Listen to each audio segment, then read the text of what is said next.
Happy Valentine's Day, everybody, and welcome to Ellensburg, Washington, USA, where the local time is 7:43 a.m. Pacific Time. And today's date, yes, is Saturday morning, February 14th of 2026. Looks like we're loud and clear. And we are here together, starting a couple minutes early because we have live guests that I need to get connected to. But here's Shelf Cam on a Saturday morning. And we have blue sky and sun already this early on a Saturday morning. The dark days are over. And I'm just going to enjoy this one. I prepared hardly anything for this, except mentally I'm razor sharp and ready to go, and I'm overconfident with the technology. So speaking of that, I'll say hi to a number of you, but let me send this Zoom invite here for a second. Like I did last time, I'll just show you what I'm doing. So here's the email to Stephen Johnston and Karin Siglock, and away it goes. And I guess I'll just keep it like that. That's the Zoom window, so now I'm back to you. It worked so beautifully a few weeks ago with the Alaska Roundtable discussion. I was all nervous that it wasn't going to work AV-wise, so I need to not be as cocky this time around, but I guess I won't panic until there's a major problem. So here I am with you. I'll keep an eye on the Zoom window and see when our guests show up. Where are you viewing from? For episode Z here this morning, Luke is from Quebec City, where it's minus 8 degrees centigrade and sunny. You hang in there, Luke. Stay nice and quick. Stay nice and cozy. Oh, boy. Salem, Oregon. Pueblo, Colorado. Boone, North Carolina. Epic Guy Dude says hello from Singapore. That's new. Hello. Hurricane, Utah, St. Louis, Missouri, Red Deer, Alberta, Kingsgate, Washington, Los Angeles, Fairbanks, Alaska, where it is plus 3 degrees Fahrenheit. Don, thank you for that final report this winter for the series. Yosemite, California, The Dalles, Oregon, Edmonton, Alberta. Hello, Dale. Petersburg, Alaska. Hello, Stephen. I'll be with you in a second. You're bundled up. I love it. Big Daddy's last show, says Stephen from Moses Lake, Washington. That's true. Hopefully not forever. Woodland, Washington, Fort Vancouver. Sharon's from the Malaga Slide, everybody. Perry is in Cambodia. Mission Hills, Los Angeles, California. Orlando, Florida, where it's a lovely sunny 72 degrees. Graduation day, says Geology Grandma. Yeah, you're graduating today, Grandma. Yeah, congratulations. Your certificate's in the mail. Edgewater, Florida. Elma, Washington. Karin is with us. Hello, Karin. How are you? Can you hear me? Okay. I'm doing fine, thanks. I'll be with you guys in just a sec. Let me say a few more hellos to everybody, but looks like both of you are there in the Zoom window. That's a relief. Springfield, Oregon. Grants Pass, Oregon. Danube, Minnesota. Polson, Montana. Peterson, Minnesota, I guess. Kansas City, Missouri. Hamlin, Germany. London calling. That's Red Lester. He's watching with one eye on rugby. All right. I respect your interests. What? Warren, Maine. Sacramento, California. Penticton, British Columbia. There's Janet. That Canadian flag always catches my eye, Janet. Nice job by you. Bling, bling. This red is for Valentine's Day. This red is for Canada. This red is for the red pickle, I guess. Rosie, I'm going to show a photo of you this morning, Rosie, from Farmers Branch, Texas. Very late. Gary Paul, backcountry Gary Paul, in the house. What the hell happened to the spreading ridge? Yeah, nice to have you, Gary. I love that moment. San Diego, Seattle, Washington, Bastrop, Texas, y'all. Paul's in Glasgow, Scotland. And so on. Kirk in Philomath, a quick toast to you. Here's to you, Kirk. Here's to everybody for joining us early. We have more than 400 live viewers 12 minutes before we start. Yeah, we're going to have a big crowd this morning, I think, for a bunch of reasons. So here's to you, premature. Okay, I need to talk to our guests in the Zoom window. You're still going to be able to hear me, but not those guys. But I want to get them settled and make sure that we're all on the same page. But so far, so good. So thank you. You're going to be confused now just watching me talk to these silent people, but you can handle it, right? All right, talk amongst yourselves. Okay, you guys. Let's see. I need to look. How am I going to look? You guys are looking good, and Stephen, especially since this is new for you this winter, is everything sounding and looking okay for you? Yeah, everything sounds clear. Okay. Oh, the toque is off now. You're not going to go with the toque. I'm not going to go with the toque. Okay. All right. Got the blurry background and everything. Good. What's the temperature indoors in your apartment? Yeah, it's 4 degrees outdoors and it's 4 degrees indoors. Oh, How many layers you got on there? I love it. Yeah. Okay. electric underwear. Okay.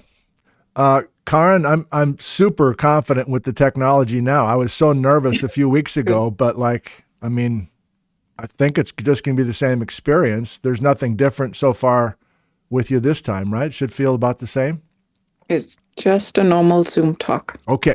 Yes, that's what this should feel like. This should be just like the other morning. That should feel like, especially for you, Stephen, if you're a little wigged out by this, like nobody's watching. We're just going to chat like we did a few mornings ago and then we'll go to these guys. In fact, I should test. I'm going to put you guys on camera for just a sec. Make sure that your audio works for them, although I think it's going to. Wait. So you guys at home, have you been listening the whole time and you can hear them as well? I'm confused at the moment. I'm on the Zoom. All right, so let's, okay. All right. 10 minutes to the top of the hour. Home crowd, can you hear Stephen and Karen right now, like the last few minutes? John, yes, everything, 5 by 5, yes. Okay, that's me. Okay, sorry. I don't know what I did last time. Surprise, we've been listening. That's what they're saying. Okay, good. All right, well, I'm glad we didn't say anything crazy there. Okay, so they can hear you. Well, how did I do that last time where it was just this? Okay, now I think I'm talking just to you and okay. All right, the thing's flying by. They can all hear everything. All right, well, good. I think, especially for Stephen, I think this is the home station where I'm talking just to them and they can only see me right now. And I think in that case, I can still hear you guys, but they cannot hear you. So I guess what I'm saying is that there's not an opportunity for you guys to chat back and forth in your Zoom call when I'm talking to these guys at home because I'm going to be able to hear you the whole time. So you're off. I think your audio is now, well, you're definitely off camera, and I think you're also silent to them. So you want to talk shit about anybody before we start? Of course not. No.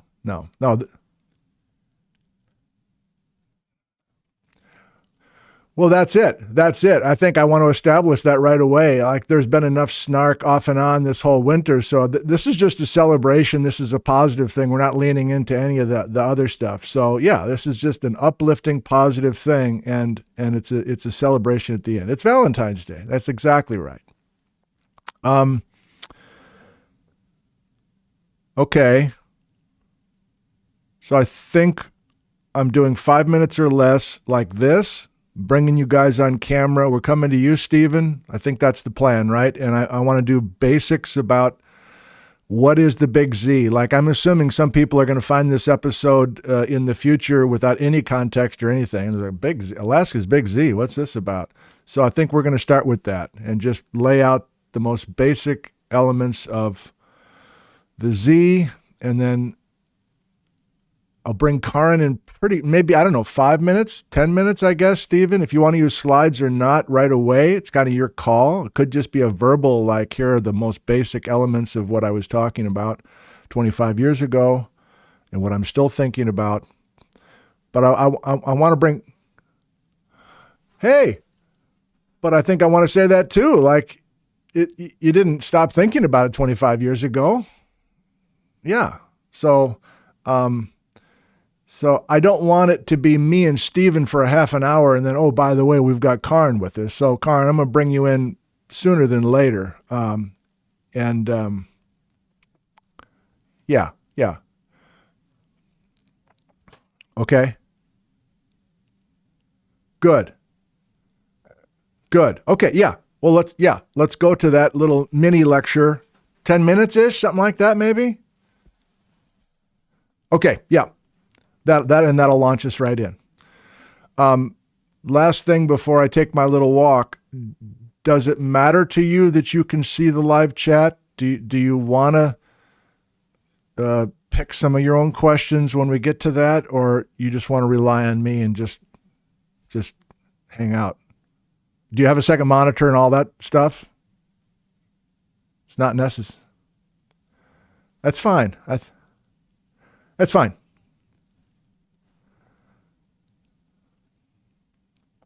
Yeah. Which is delayed, and I think and I'm not going to go to Docky or any other stuff, so you don't really need to see anything that I'm doing. I think I learned that last time. I don't need to.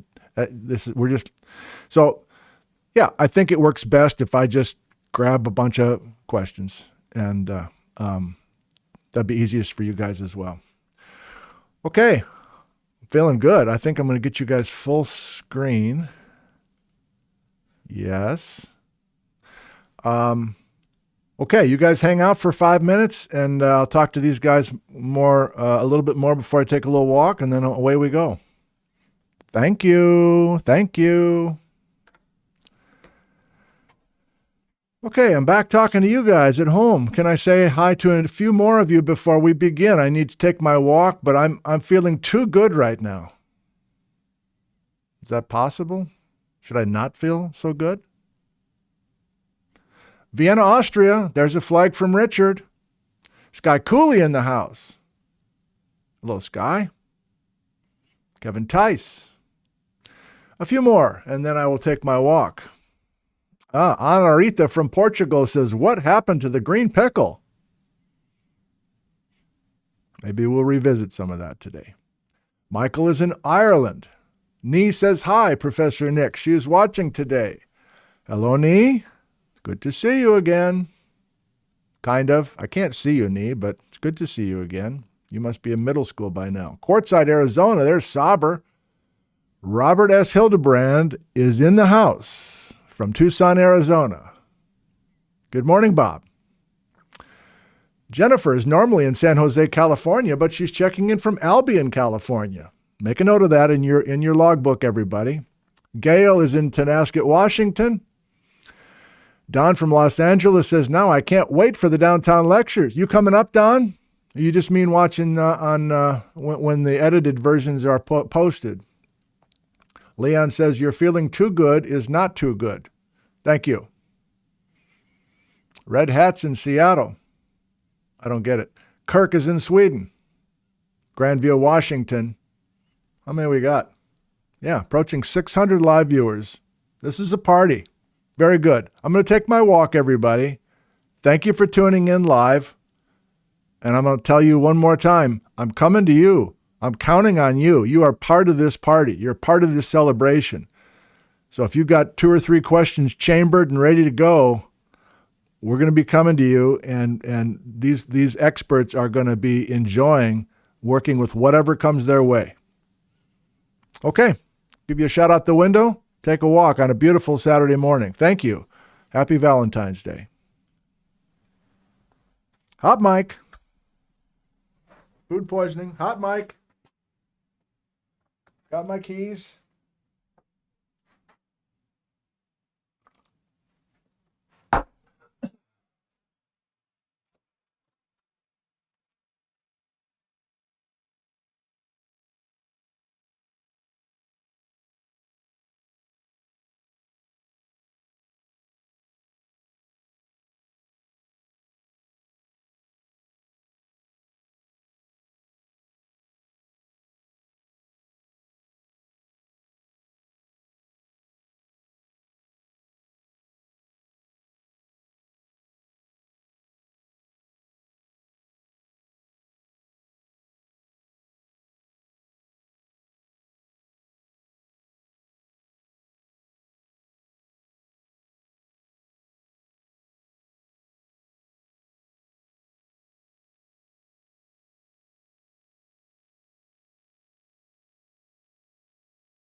Well, good morning, everybody, and welcome to episode Z of Alaska A to Z. So great to have you with us. This is a celebration. I'm really going to enjoy this one. I've prepared hardly anything for this morning. I had a Friday night off for the first time in 3 months. I wasn't hustling to get this thing ready. I got no documents. I've got no slides except right at the very end when we go beyond this conversation with our two experts and talk about what's next on the channel. So the featured players today are Stephen Johnston and Karin Seglock. They're both standing by live from Europe. Brief context before we begin. Bold open. 25 years ago, a very important paper on Alaska geology was published. The title, The Great Alaskan Terrain Wreck. Author, Stephen Johnston. And he's with us live. That's 25 years ago, but Stephen is still thinking about the Big Z in Alaska and the implications about Alaska, Yukon, Canada, and even down here in the lower 48 states. Both of our guests today were at the Penrose Conference in McCall, Idaho, 2.5 years ago, and I spent much of the week with them, among many other geologists. And so today is essentially a culmination of not only the series this winter, but really a culmination from 6 years ago, and I was in the backyard screwing around and doing this YouTube channel from the start. I was mentioning these two names over and over and over again, never dreaming that I'd be on live with both of them. So this is a big deal for all of us in this community. And yes, we are coming to your live questions probably at the top of the hour. But I want to let this one breathe. I want to enjoy our time with our two Earth scientists. Let's get them on screen and we go. Here they are, Stephen Johnston and Karin Seglock. Let's start with you, Karin. What was the weather like today in the south of France? The sun was back. It was raining a lot recently, but the sun is back. Oh, that's nice. That's so sweet to have that beautiful sun, especially as we get through this winter. So that's wonderful. And Stephen Johnston is in a tiny village in Scotland. What was the weather like today, Scotland? Stephen? Actually, today was the second day that the sun actually has risen here in the Isle of Mull. So out of 21 days here so far, that's the second time I've seen a sunrise. So nice. Okay. Wow. Well, all right. The sun is shining perfectly in Europe. What is the indoor temperature there, Stephen, compared to the outdoors? You're at the same temperature. The lack of central heating is noticeable. So yes, 4 degrees outside means 4 degrees inside. So I went up and down the stairs 10 times before this started so I could warm up. Very good. Very good. Okay. Well, we're going to warm up mentally as well. Let's start with Stephen and those that are unfamiliar with this concept of the Big Z in Alaska. We're going to start with that. And then viewers, let me tell you what's going to happen loosely here today. We're going to have 10 minutes or less with Stephen, some slides to define the Big Z in Alaska. The Great Alaskan Terrain Wreck will bring Karin in pretty quickly because Karin's been a featured player for the last month in this series. We'll start thinking about the mantle tomography, combining with Stephen's field geology and paleomagnetic work. And then eventually we'll come to the live viewers. But we're going to enjoy these two guys on screen together, playing off of each other, hopefully, and I'll be butting in every once in a while. So, Stephen, however you want to get us started, what's the Big Z in Alaska?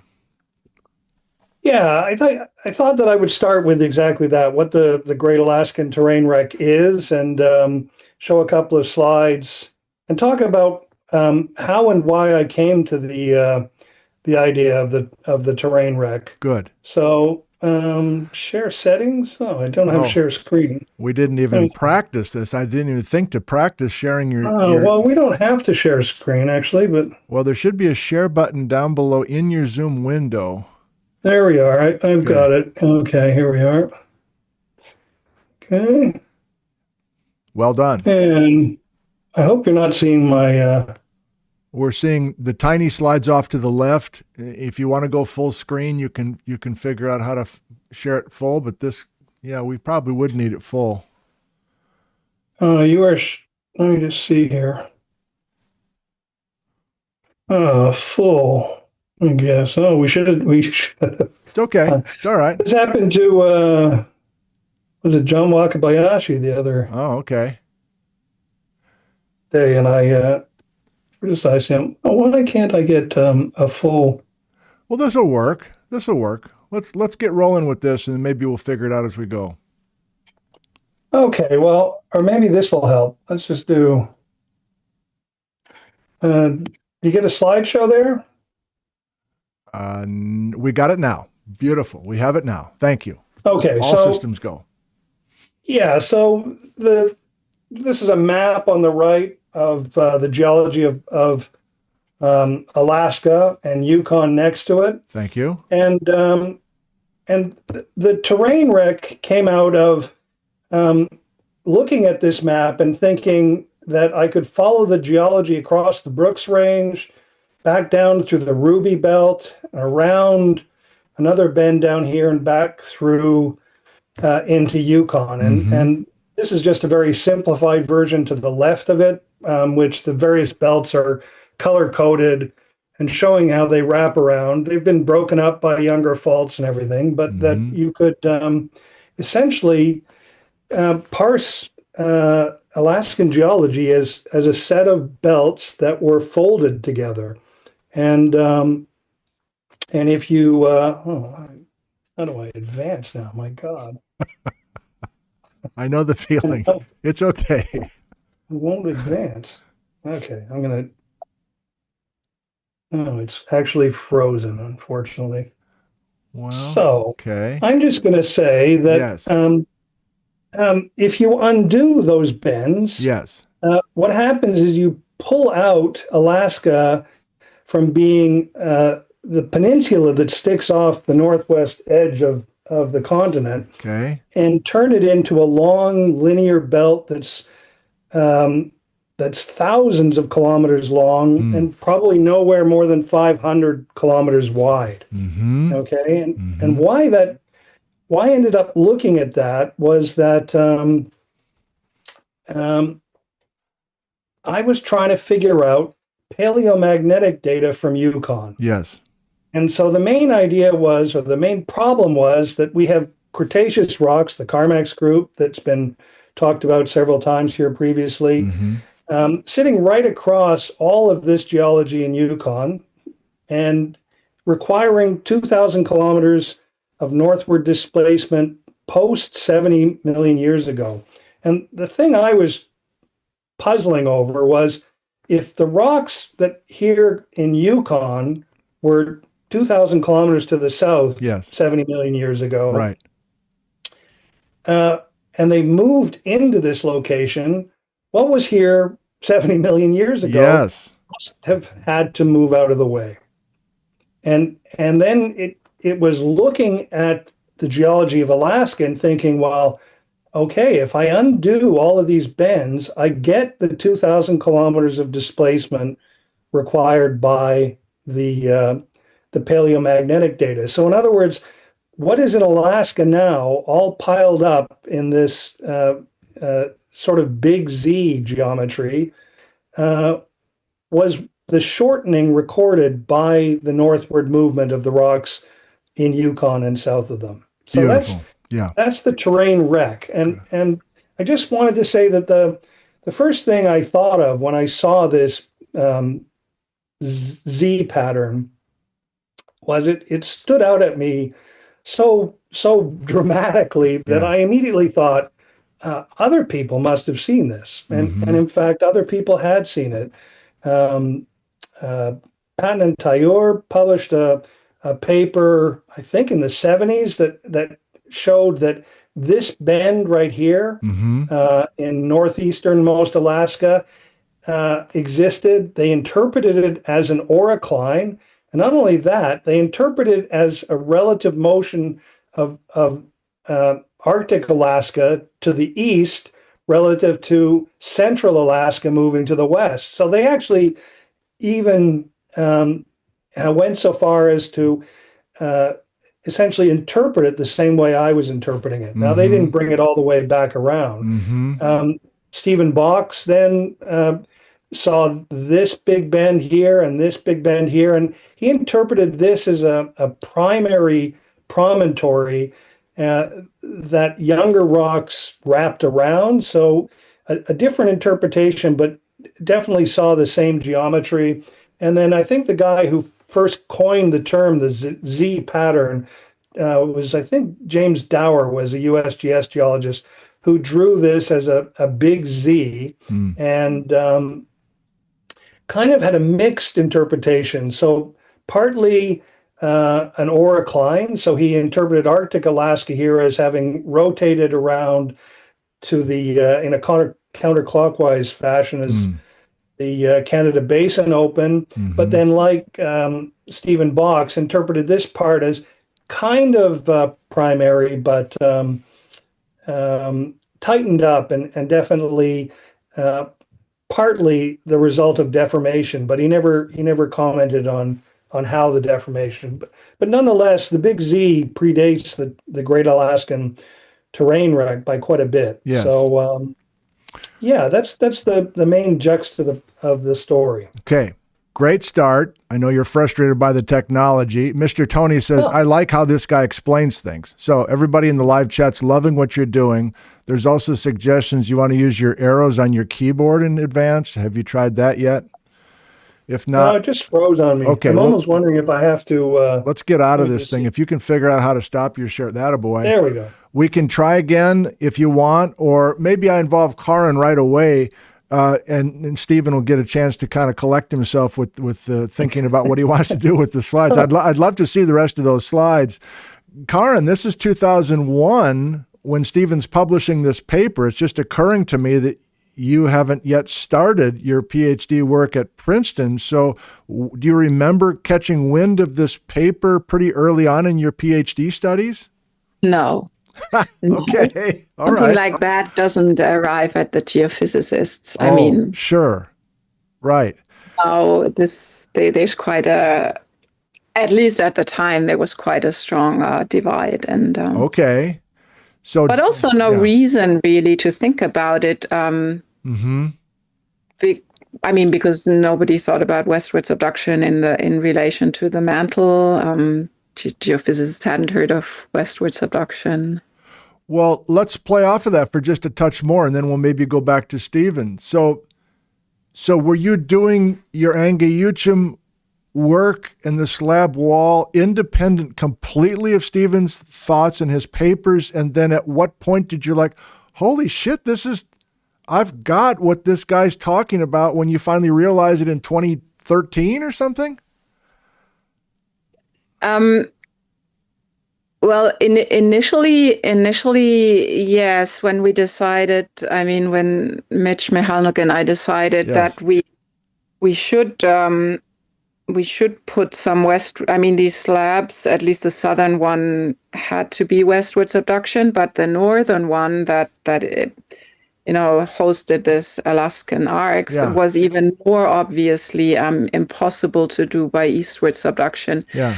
For that one, no satisfying. I mean, there were very few geophysics papers or tomography papers that afterwards said, oh, that's the Kula plate, or, oh, that's the Farallon plate that had a little bend because the slab was subducting flatly. Yeah.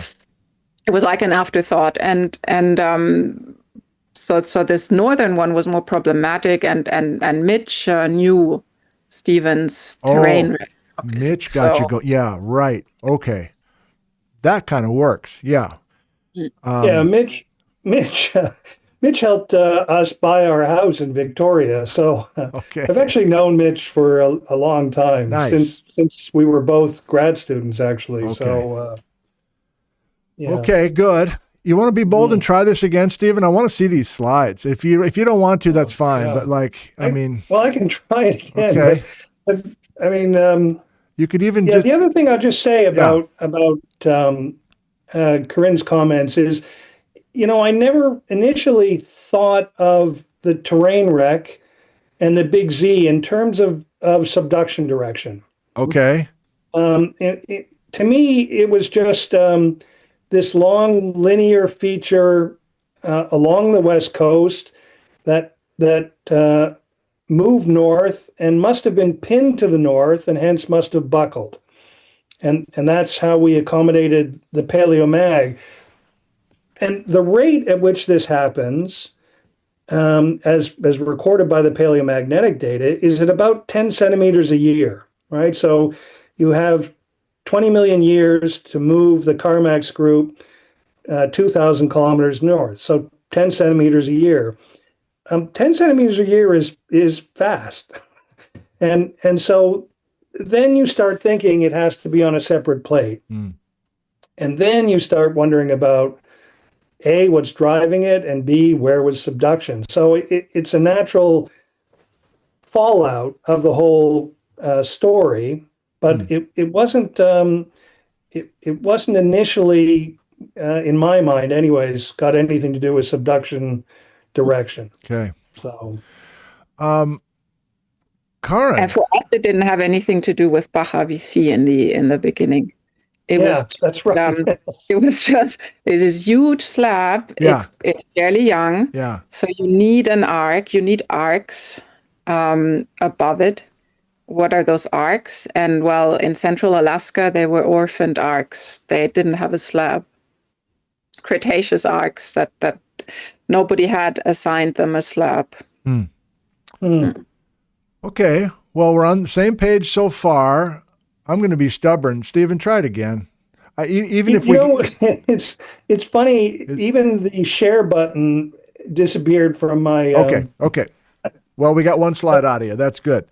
Karen, how about you sharing your screen? And somehow we're obviously freelancing right now, but is there a slide or two that is the similarity with what Stephen's just been talking about, or maybe reminding our viewers how your work has showed a Z?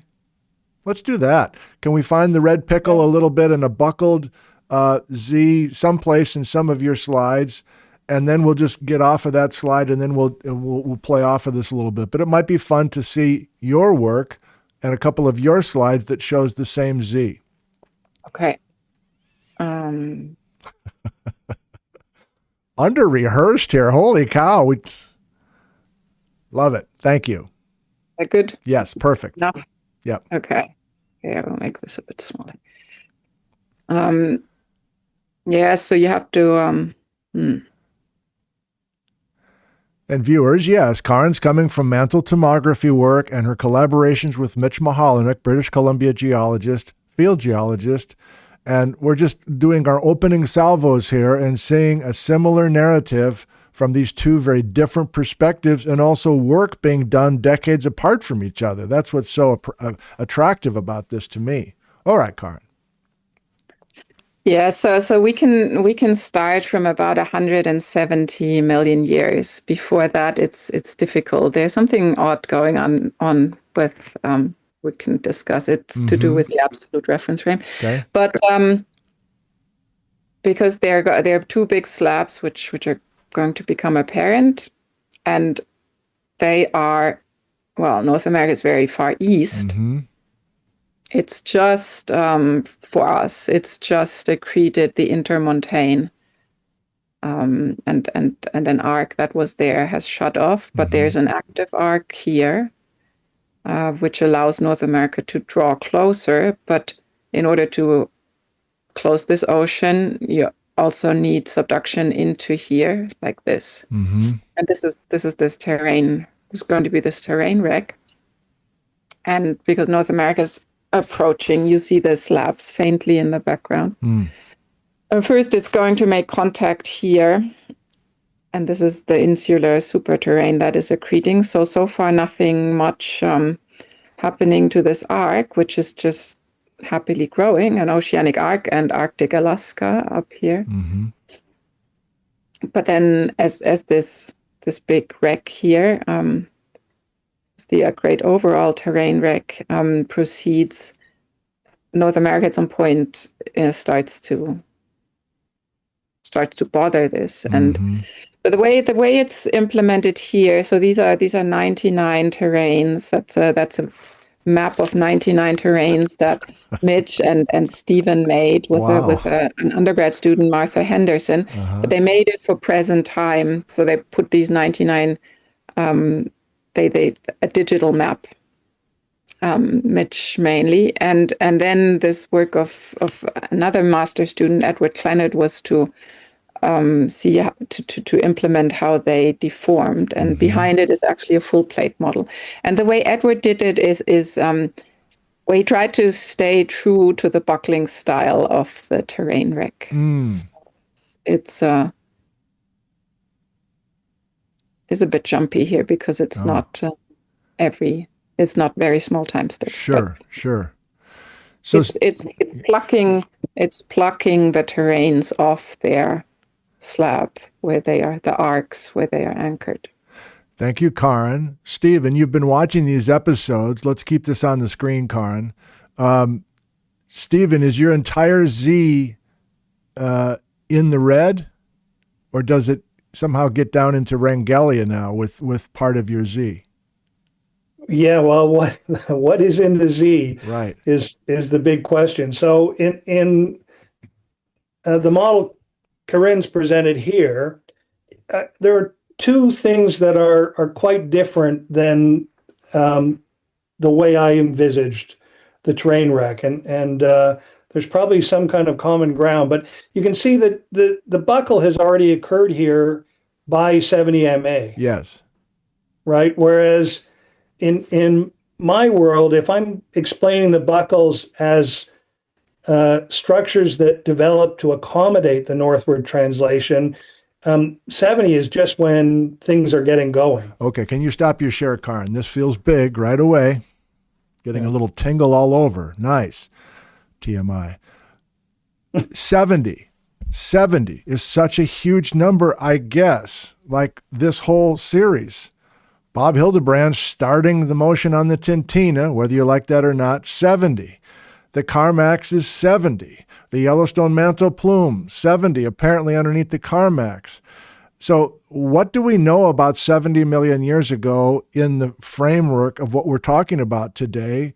And do you both have very different numbers with the buckling and starting to make the Z? When are we starting to make the Z? Stephen, you're thinking that from your line of thinking 25 years ago, and maybe still you're thinking we don't have any form of a Z until 70?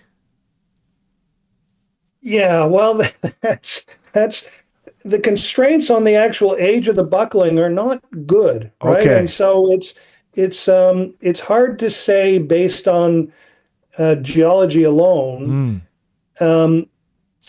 what age the buckling is, especially given that it hasn't been mapped that way in some respects.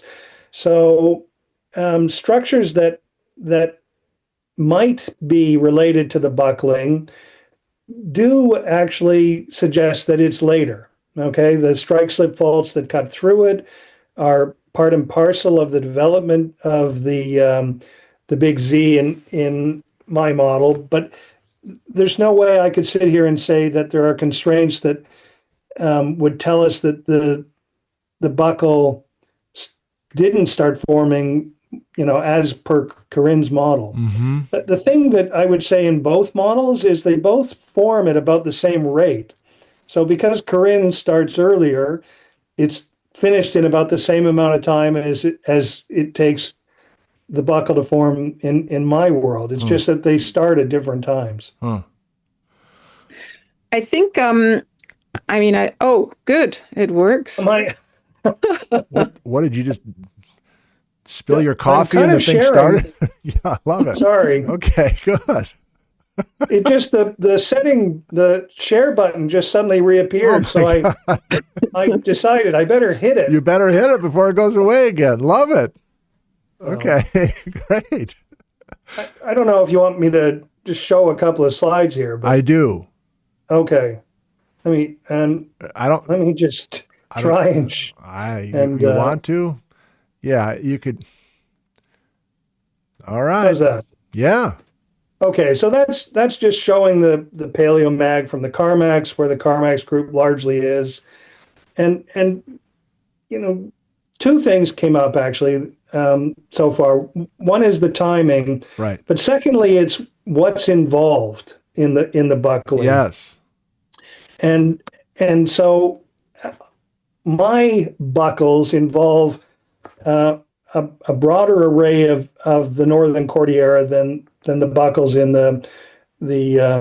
in Corinne's model, Okay. Corinne and Mitch's model. Yes. So this is just showing the distribution of Carmack's group across Yukon, and this is the Intermontane Belt in here. So these are Quinellia and Stachenia. Around here, it's all Yukon Tanana terrain.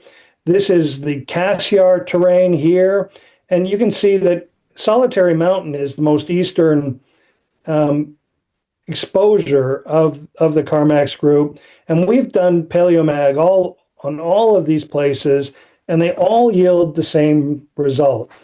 And because of this Solitary Mountain site specifically, we have to, in the terrain rec model, involve and invoke movement of the Cassiar terrain. So we have to go all the way into almost the foreland, essentially. Whereas in Corinne and Mitch's model, what's buckling is does not involve Quinellia, right, and it certainly doesn't involve the Cassiar platform to the east.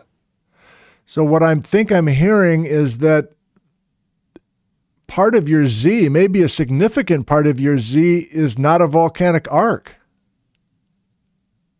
No, it's buckling a passive margin sequence that that actually shales out to the east. The Cassiar platform is offset along the Tentina Fault here, and it's actually called the. I wonder if I have let me just see if I have another slide. Well, you're getting cocky now. I love it. Oh my God! Oh, that's just as I was saying, the Patton and Taylor showing the oricline in respect to eastward motion. All the way back in 77. So it's not like it's a new idea. Wow. Okay. Yeah. And in the terrain rec model, this bend, which they show as being, Arctic Alaska, it comes back all the way around through here. Huh. In the Z model. That's the very rude model by Stephen Box with North America being rather excited, and the Brooks Range here, the Koyukuk wrapping around the. So this is the model of the Z as a product of primary geography and not closure or buckling. Okay.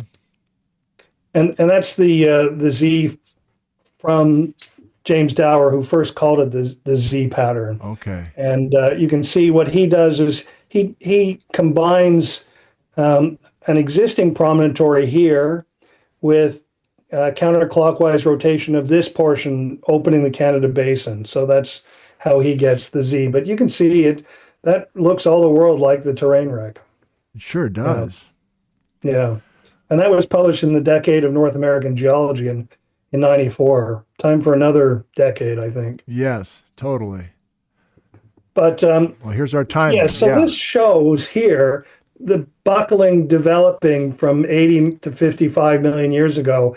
And you can see that all of this out here, this is the Intermontane Belt. That's the what we call the banana in Yukon, but this is Cassiar terrain down the side here. So I'm buckling the whole Intermontane Belt and the eastern portion of the Foreland Belt. This is actually Rob Vandervoot knows how to use color, but I obviously never passed coloring.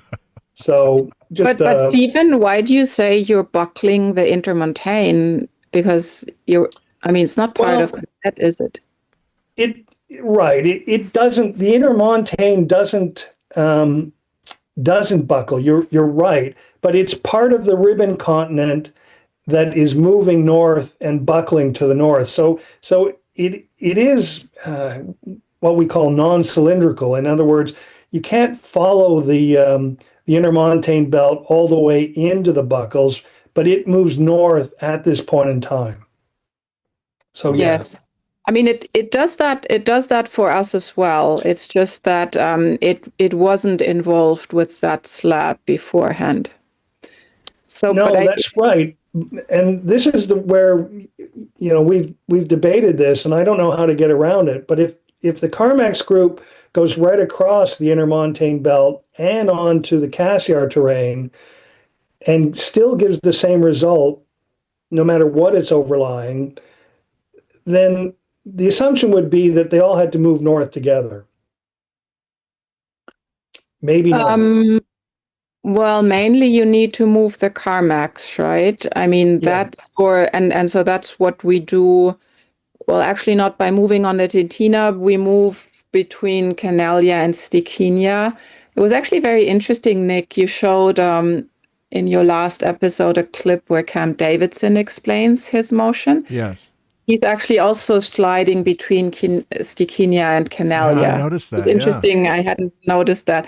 And so, and then Stephen, then in the very north, there's a little splay fault that makes Carmax part of Stickinia, and that's the way, because you've slid a lot. Yeah. We've slid a lot between Stickinia and Canalia that we get the Carmax up there.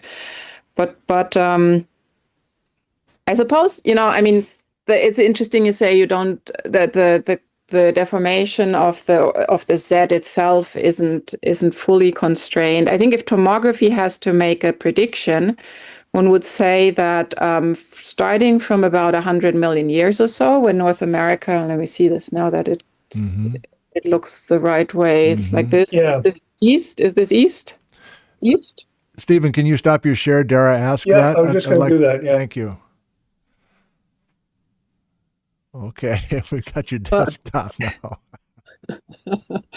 Here, let me. Sorry. Oh, you're a Mac user, Stephen. Yeah. I'm a Mac user. Yeah, I've And- hijacked this. I've hijacked this. Oh, There we look go. at you. Oh my God. I love it. All right. So if from tomography, if that makes a prediction that at this point here, North America is not not impinging on this slab yet. Right. It's impinging on that one. Yes. So, but it'll do so starting about 100 or so. 100. I would say, and because it's a very oblique collision, it's the very opposite of what's happening in the south. You can in the south the terrains can drape flatly against the margin, but here we're almost orthogonal, right? So it's basically going to accrete everything against the same point on the margin. That's exaggerating, but so it should slowly accrete arcs, oceanic arcs, from about 100 million years. But then the real deformation happens, I think, would happen when Baja BC, this thing here, comes from the south and hits the backstop of Arctic Alaska and smears out everything to the west. So the prediction would be for 2 episodes of deformation, but the second one being quite late at 50 or so when Baja BC really arrives and Well, yeah, no, go ahead. actually, I totally love the tomography and the constraints it provides. So I actually think the need is to find a way to reconcile the geological stories. I mean, maybe the key question is whether Cassiar goes all the way around the Z. Oh, right? wow. So we've talked about Arctic Alaska being of Baltic affinity. Yeah. yes. And in my world, it actually wraps around, comes down through the Ruby, although it's all strung out. And then there's what's called the Mystic, and then the Nixon Fork and Dillinger terrains, which right. are Baltic affinity. And they define an east-facing passive margin that goes around the southern oricline. And that's work by Dwight Bradley and the USGS, where they showed that the carbonate to shale facies boundary in that Nixon Fork to Dillinger terrains, which they then simplified and called the Farewell, goes right around the oricline. That then goes into Baltic affinity Cassiar terrain and the McAvoy terrain in Yukon. So, which have the paleomagnetic data saying that they're far traveled as well. So if that's where we have to sort out whether that really does happen, because you could argue that it's hard to get from Nixon Fork Dillinger in Alaska to the Cassiar terrain. And the problem is that it's the intermontane belt is between them. And All right. yeah. This is wild. I mean, I haven't even heard the phrase Cassiar terrain before. Like to us, I'm remembering before Christmas, we realized the Cassiar platform, Bob's saying it's part of North America, west facing. You're saying it's not part of North America, it's east facing, and you're bringing that back right now. I think that's what I'm hearing you saying. Bob has his, a separate platform west of the North American passive platform. I forget what he calls it, and he said in his show the other day that it's also west facing. And west facing. Right. Yeah. And I thought, okay, but then that would have to have been strike slipped outboard of the margin. The Cassiar, the Farewell, which is the Nixon Fork Dillinger, and Arctic Alaska, they're all characterized by Baltic affinity fauna in the lower Paleozoic. Jesus. So, and they go around the oroclines. At least they appear to. Whether they're continuous, though, wow. that's the hard thing, and that's where, I don't know that you can. You can adapt one of our models, Corinne's and mine. I think there must be a meeting place somewhere in there, but I've been sitting trying to figure out how to do it, and I haven't got there yet. Okay. Well, this is exciting. Time out. I'm going to talk to the viewers for just a second. We're coming right back. Hey, how's everything going? How many we got? 800 live viewers. Hang with us. We're in the woodshed right now, and there's some big moments here. I almost want to do 3 more episodes based on what I'm hearing right now. But anyway, I'm coming to you, live viewers, just checking in with you. I hope everything's okay. I don't want this to stop. This is good.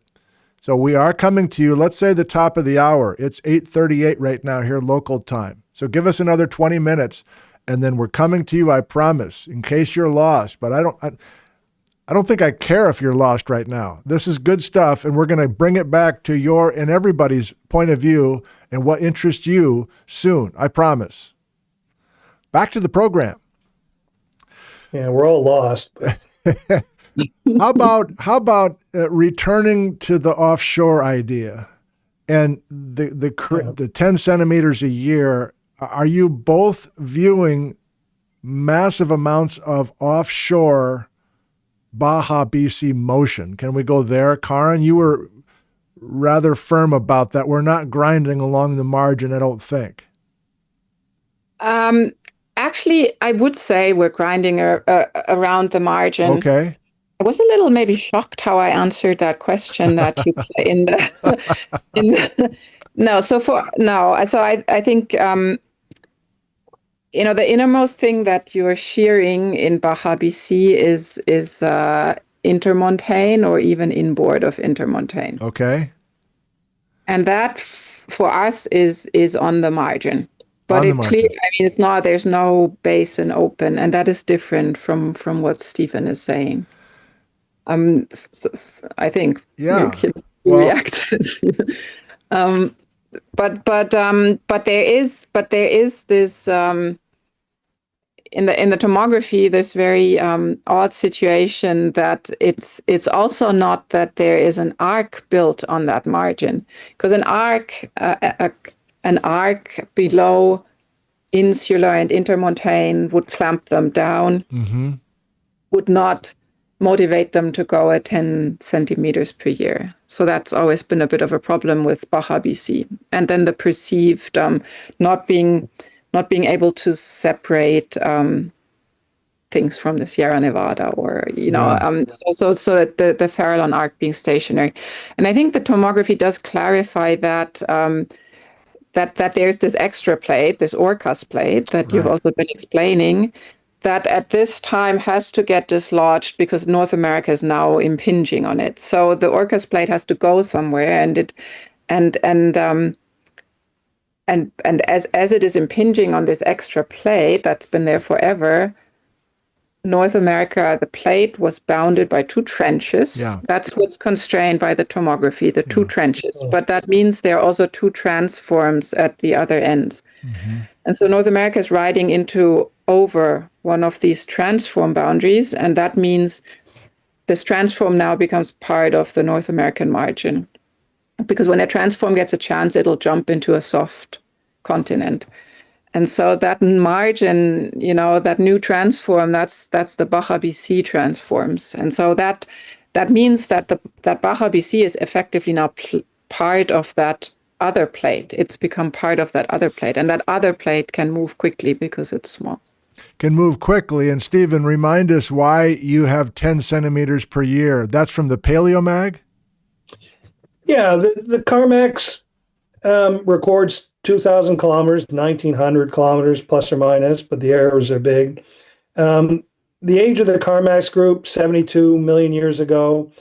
PaleoMag from the Paleocene, 50 MA, suggests that most all of the Cordillera is in place relative to North America by 50. So you have to get that 2,000 kilometers displacement inside 20 million years. And so, in the train wreck paper, I put this whole ribbon continent that's going to buckle and form Alaska.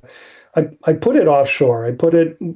I separated. I had a basin separating the ribbon continent from North America that I called the Sabian Basin, not knowing that Sabia was the name of a head-banging Danish rock band, but so I don't think they were very pleased by being associated with the ribbon continent. But anyways, they but then the problem with the basin is, and Bob has spoken to this, finding the evidence for closure of that basin is difficult to say the least. And so, always being one who wants to please people, I published a follow-up in 2008, the ribbon continent model, in which I suggested that there didn't need to be a basin between the ribbon continent and that you could have accommodated on a transform style boundary right along the continental margin. But that didn't really make anybody happy either, because it's impossible to find a transform margin inboard of the Cassiar terrain. In other words, if you've got a fault with 2,000 kilometers displacement on it that is east of the Cassiar, you would think we would have been able to have found it, but we haven't. And why that's so? I mean, that's another beauty of Corinne and Mitch's model, is it puts the boundary in an area where it's far easier to point to potential places to put it. I definitely say that. Putting it east of the Cassiar platform, requires something. Yeah. I'm not sure what it is. I don't know. Maybe the last chapter of what we do, the three of us, is bringing in the Yellowstone mantle plume, which to me is attractive in the sense that, I don't know, maybe both of you have firm ideas about where the Yellowstone mantle plume needs to be 70 million years ago with respect to North America back then. But in my simple mind, it's got to be out there in the water, and therefore we've got intermontane out there in the water. Therefore, if we're starting to move things north 70 million years ago, we got to be cruising out in the ocean. Like, how does the Yellowstone hotspot help us with paleolongitude, I guess, with these players? Who wants to address that? Glenn does. Okay. No. Stephen should address that.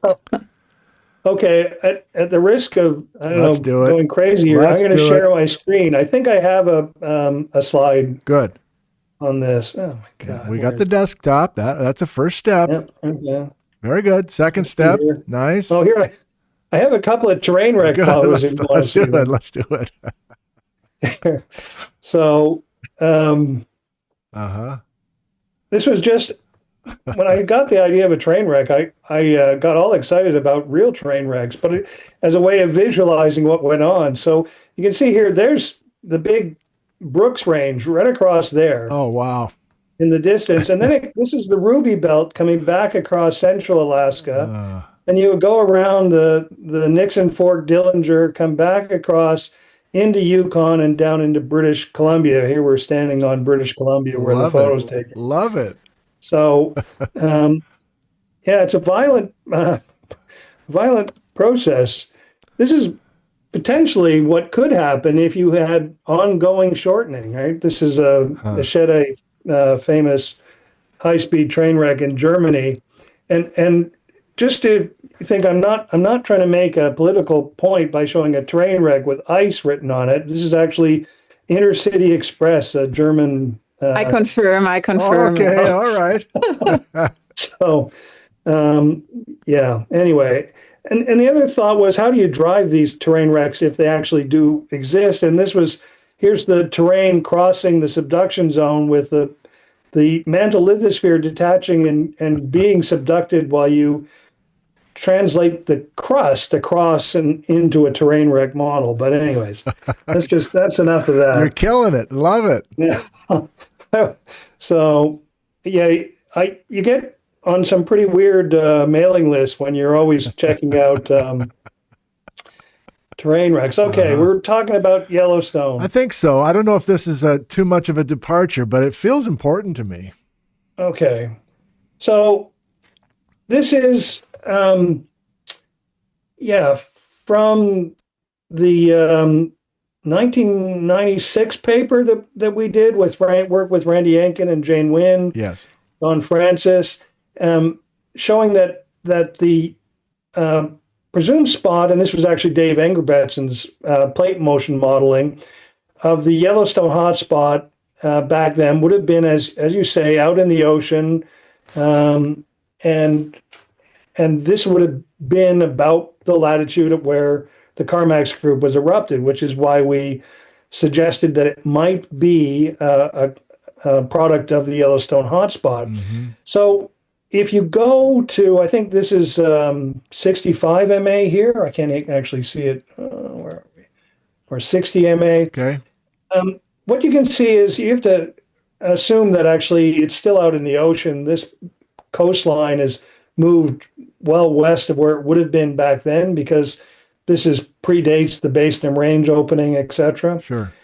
What happens is that Yellowstone probably would have ended up on the Farallon plate not long after, or under the Farallon plate, not long after giving rise to the Carmax group. And so the prediction would be that remnants of the hotspot should have been accreting down here.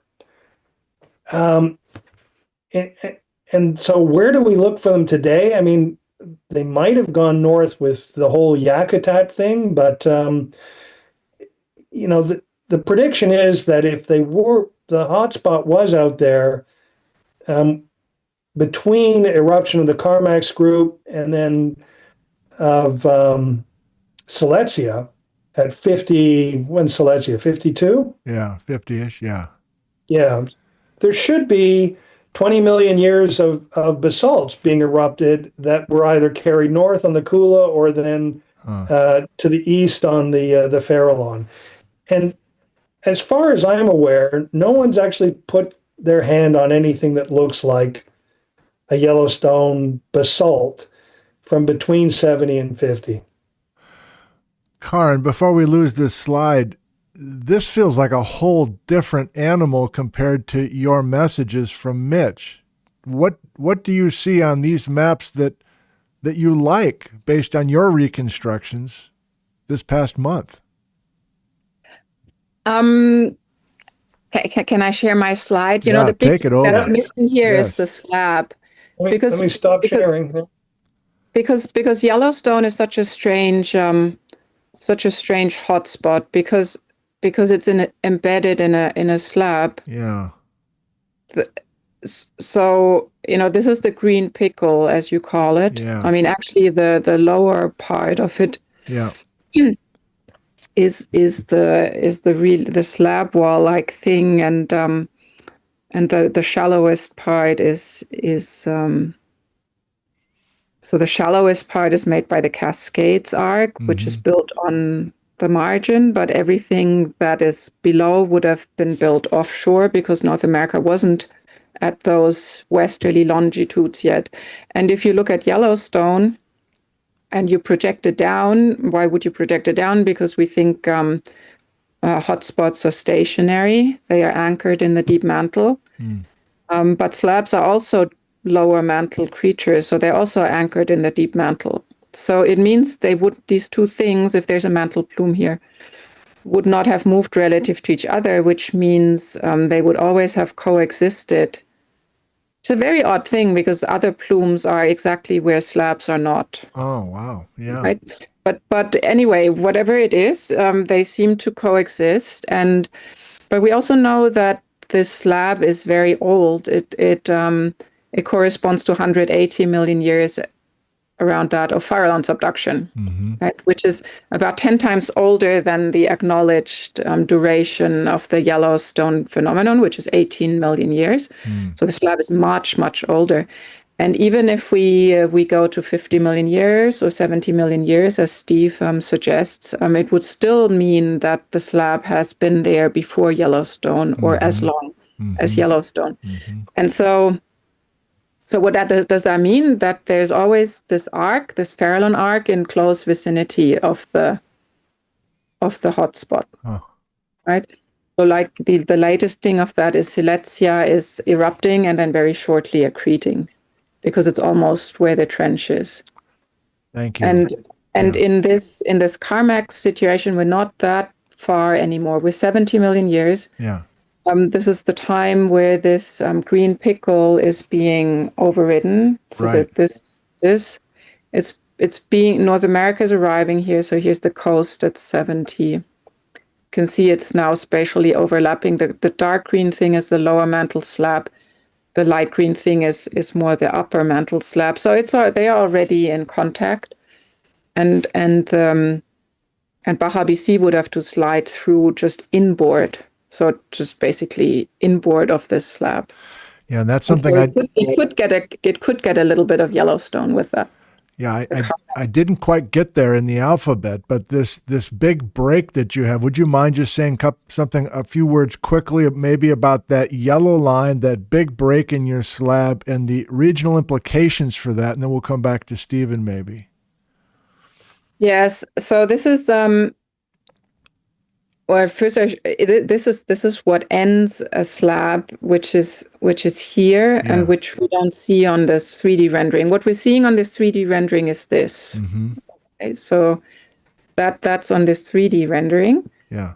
What we're not seeing in the upper and part of the lower mantle is this, which would have been the slab that made a margin-hugging Farallon.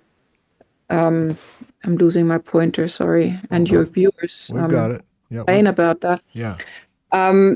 It's the margin-hugging Farallon arc. It's the way it has to be. It's what makes the Sierra Nevada. What grows the Franciscan subduction complex, and it's the successor of this. Once you've finished this Mescalera subduction, the subduction is forced to flip, and so now it's really along the margin with the accreted insular terrain, and it builds the Sierra Nevada arc as an Andean-style arc. But you can see this happens at 130. It starts at 110. We have this Andean-style arc would be here on the margin, 90 here. But then you can see as North America goes further west, the slab stops. Slab stops. And so the way we read the mantle literally, right? That is our working hypothesis. Slab settles in place. This would mean from this moment, I mean, you now I've lost my pointer. Okay. When the margin is here, it's no longer above a slab, so it means there's no arc on it anymore. So, the literal reading of this is after 80 million years or so, 80 is here. Yeah. There's no more subduction under this Californian sector, California and Mexico. Right. And so it means the margin is no longer an Andean-style trench. It seems to be transformed because no slab is deposited on the west side of the yellow line. And for us, that's what frees those terrains. They're no longer clamped down. Yeah. Insular superterrains no longer clamped down against the margin. It's now free to move north. And that's when the situation, sorry, I have to just... You're good. That's about here at 80 million years or so, or 85.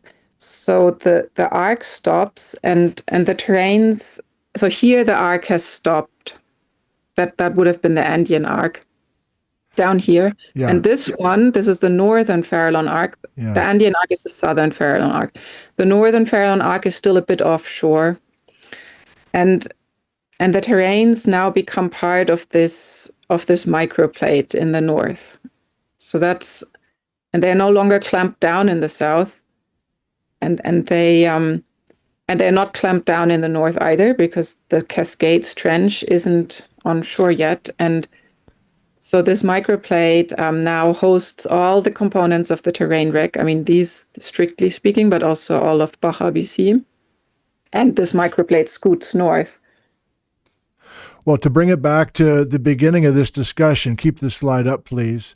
I think I'm hearing the main difference between the two of you, a respectful difference, is that we've shut that slab off, we've shut that arc off, roughly 80.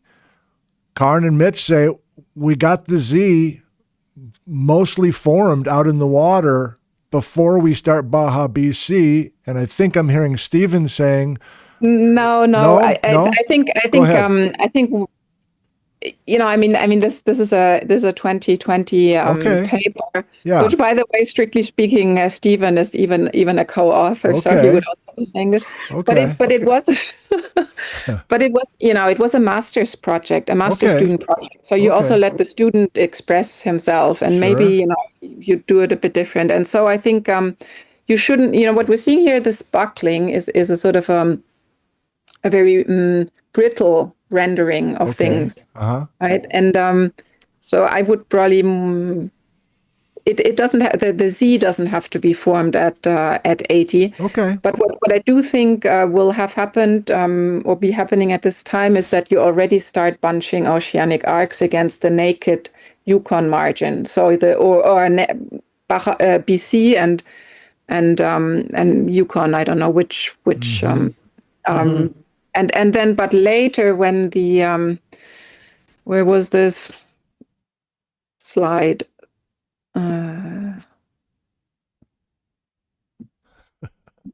You have almost as many slides as Bob Hildebrand. Yeah, here we go. And I can't find them. Oh, okay. All right. Yes, here. Good. Yes.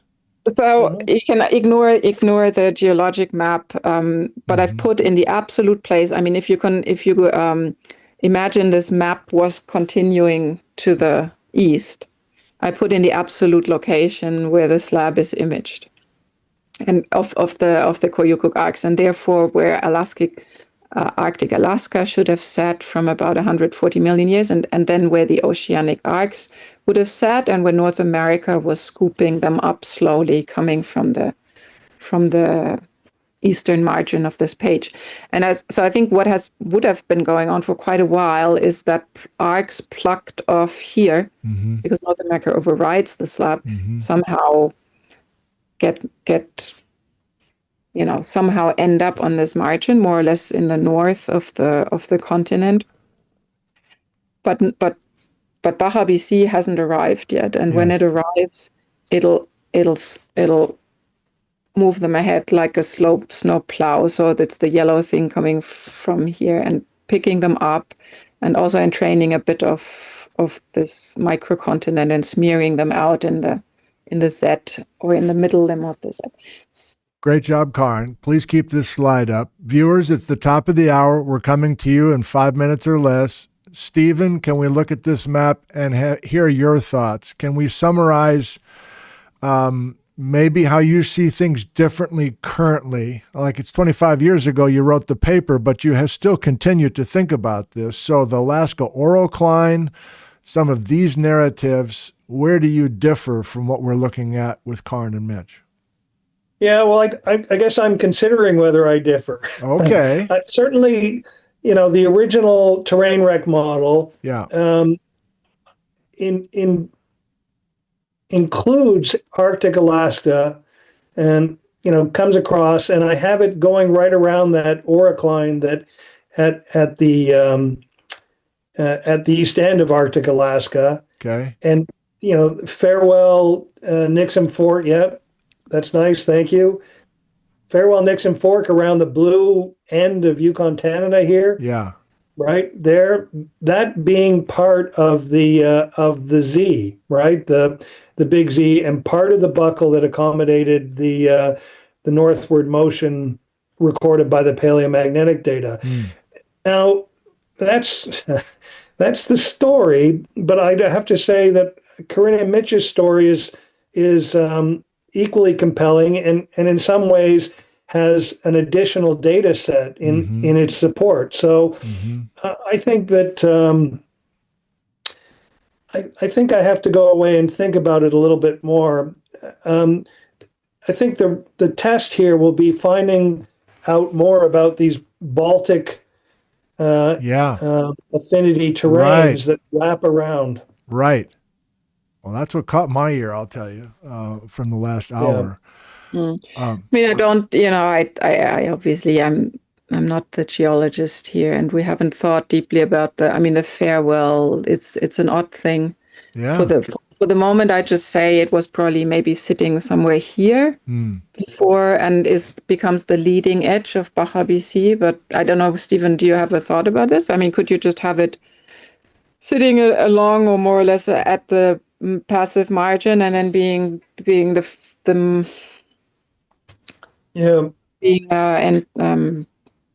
shoved ahead? Yeah, what I really wanted to do was, in your pre-buckle paleogeography, and you showed that video where Usain Bolt was dragging Arctic Alaska across the Arctic. Remember that sprint to make it? This? Yes, right. So, when I look at that, I also think, well, okay, if we do have all these Baltic terrains going down around the orocline, around Nixon Fork, it would just lie along the north margin or be part of that whole arc terrain that you have in pink there. In other words, it's not just Arctic Alaska that comes across. It's that whole chain of Baltic terrains, including Farewell and the Cassiar platform, Cassiar and McAvoy. So you mean you get them from somewhere here, or one could put it here? Where they come from, I kind of or bring them in from the west, from the Siberian side. Yes. I mean, actually, what I think this is more like the maximum displacement solution. But what is really constrained about this model is that in our view, in this trench-based view, is that you have to get Arctic Alaska to this place by around 140, because that's when it enters into the subduction zone and makes the Anga-Uchimophiolite and the Brooks orogeny. But it need not come from here. I just drew it here because everybody draws it here. But actually, Siberia wasn't so far away at this time, so it could have come from here. Yeah. but since the farewell didn't participate in this subduction story, it's not constrained by this tomotectonic reasoning. Yeah, yeah. All right, you guys. Karen, can you stop your share? I mean, this is exactly what I was shooting for today, and you guys came through in a big way. That's a blue ribbon discussion. Thank you. We're transitioning to the viewers. Thank you for your patience, viewers. We have 800 live viewers. It's time for uppercase. We can go rapid fire. We can have all sorts of back and forth here before we say goodbye to these guys. And then after we're done with our three-headed discussion, then I will talk about what's next on the YouTube channel and some other public lectures coming this spring and this summer and other things as well. So these guys are not able to see the live chat. I'm just going to start reading questions and we'll just go for it. Mr. Morlock, zooming way out, can you quantify how certain you are with your proposals? Is this what makes sense to you, or does this have to be the case? That's a question for either of you. How certain are you with your proposal? I guess is what the question is asking. About Alaska? I guess so. Or if you spent the next decade on Alaska, what would be your next move with your expertise? Corinne, do you want to go first? Yes. I mean, what I think is robust is that there's a very big slab, and that it pulls North America in, and it pulls Arctic Alaska in, and so that is a good match to the Koyukuk arcs and the Angayucham, the Brooks Range orogeny. The rest, the rest is, I guess, more putting together what other people had also already said. I mean, like I just said, for the farewell, we cannot say very much because it doesn't participate in the subduction, right? So that is a bit free floating. And then once you add in Baja BC from the south, you can say, yes, that must have participated in making the Z. But so there's different levels of certainty. But I think what's robust is that there's a big slab, and that fits with the Brooks Range and with the Koyukuk arcs. Thank you. Stephen, anything to add there? Yeah, I mean, quantifying confidence levels in earth science interpretations is something a good friend of Nick's, Basil Teacoff, has been trying very hard to quantify, try and pin down, and it's very difficult because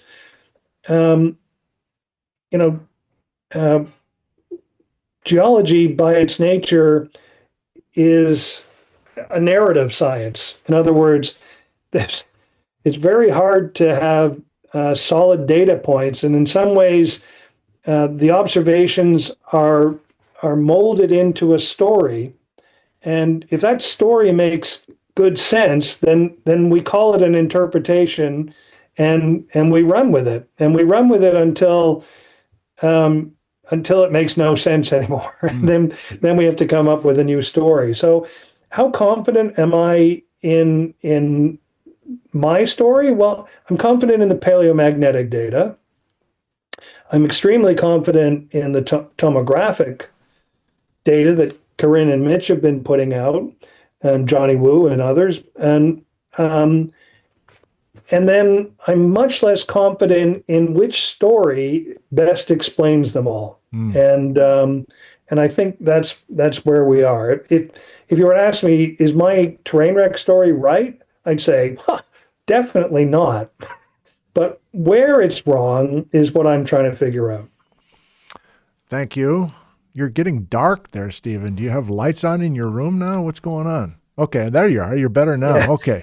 Let's keep it going. And these these can be rapid fire as well. Karin, how do you explain the rotations in subduction above the Cascadia root slabs over time. I see about 3 major rotations in your slides.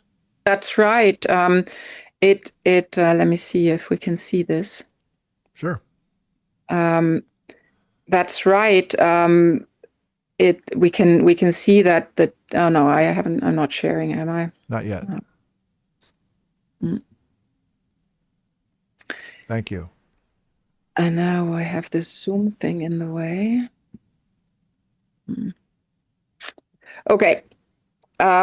We can see the lowest part, that's what you call the green pickle. Mm-hmm. That has a rotation that looks like this, and it's very, very parallel to this one. So that's what formed this Orcas plate. Mm-hmm. But then as time goes on, we can see how it sort of rotates out, and today it has an orientation like this. So it's a slow transition from an orientation that's like this to this, and it comes with some complications, and it has gaps, which we don't fully understand. It has Yellowstone in between, and the question was, how do I explain it? Part of it must be that as North America comes along, so approaches this subduction system that's sitting offshore, it's starting to impinge on it, and it's starting to get out of the way a bit to survive a little longer.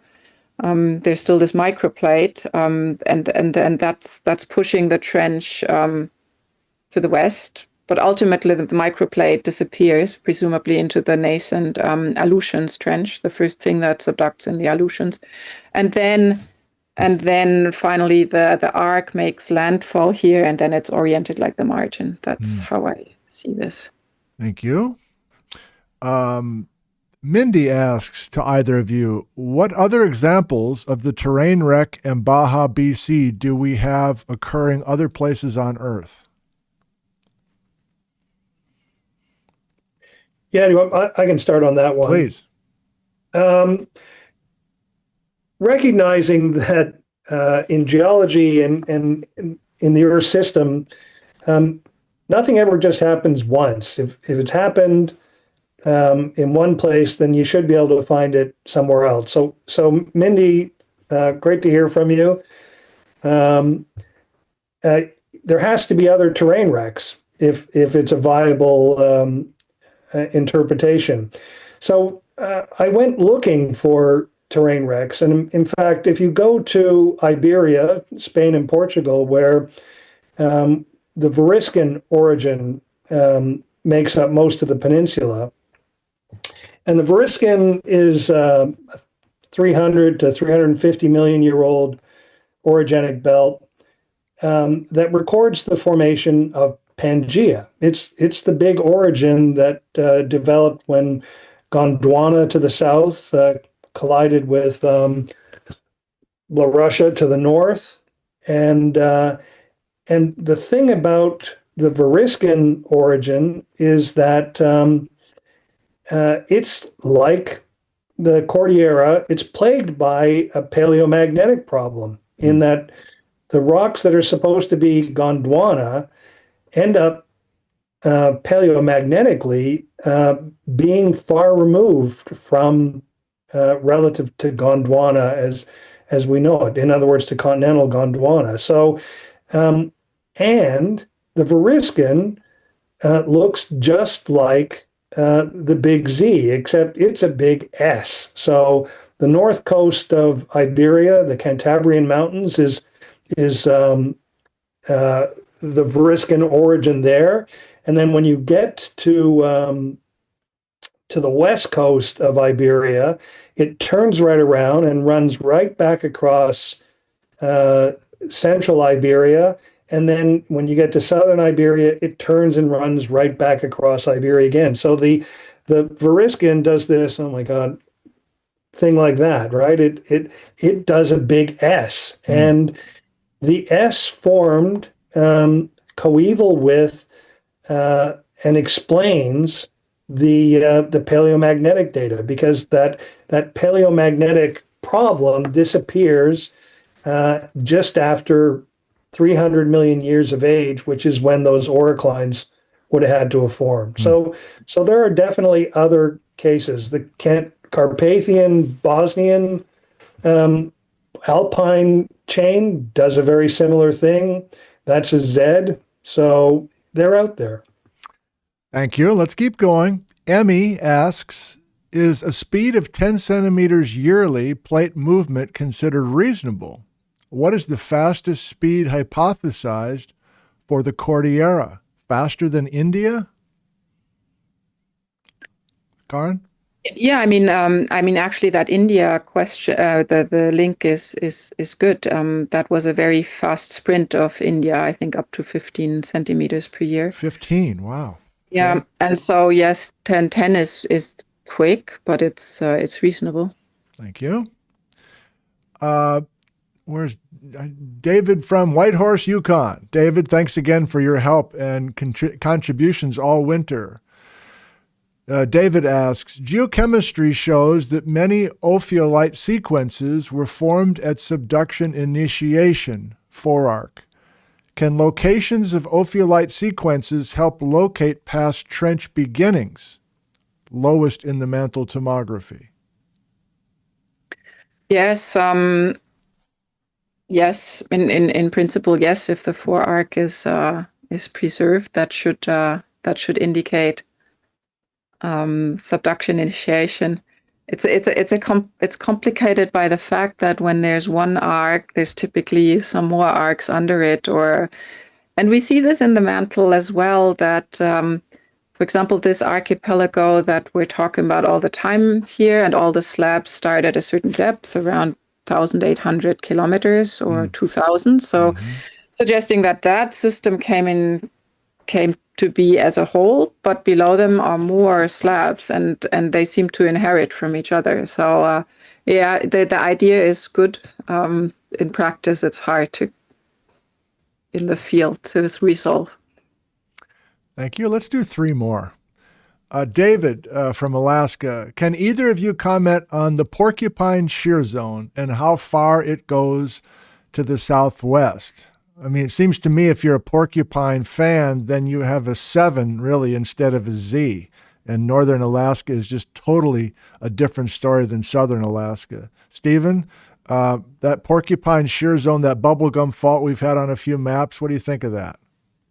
Yeah, it could roughly be part of the Z if Arctic Alaska and those Baltican terrains wrap right around. Then actually the porcupine structure could be kind of the bounding edge of the buckling ribbon continent. It would actually be about the east side of it. So it would then, the prediction would be it would disappear into and around the kind of core of the lower oricline. So which is kind of what it does, but it's such a poorly defined thing. I just don't know whether to hang much on it. Yeah. 2 more.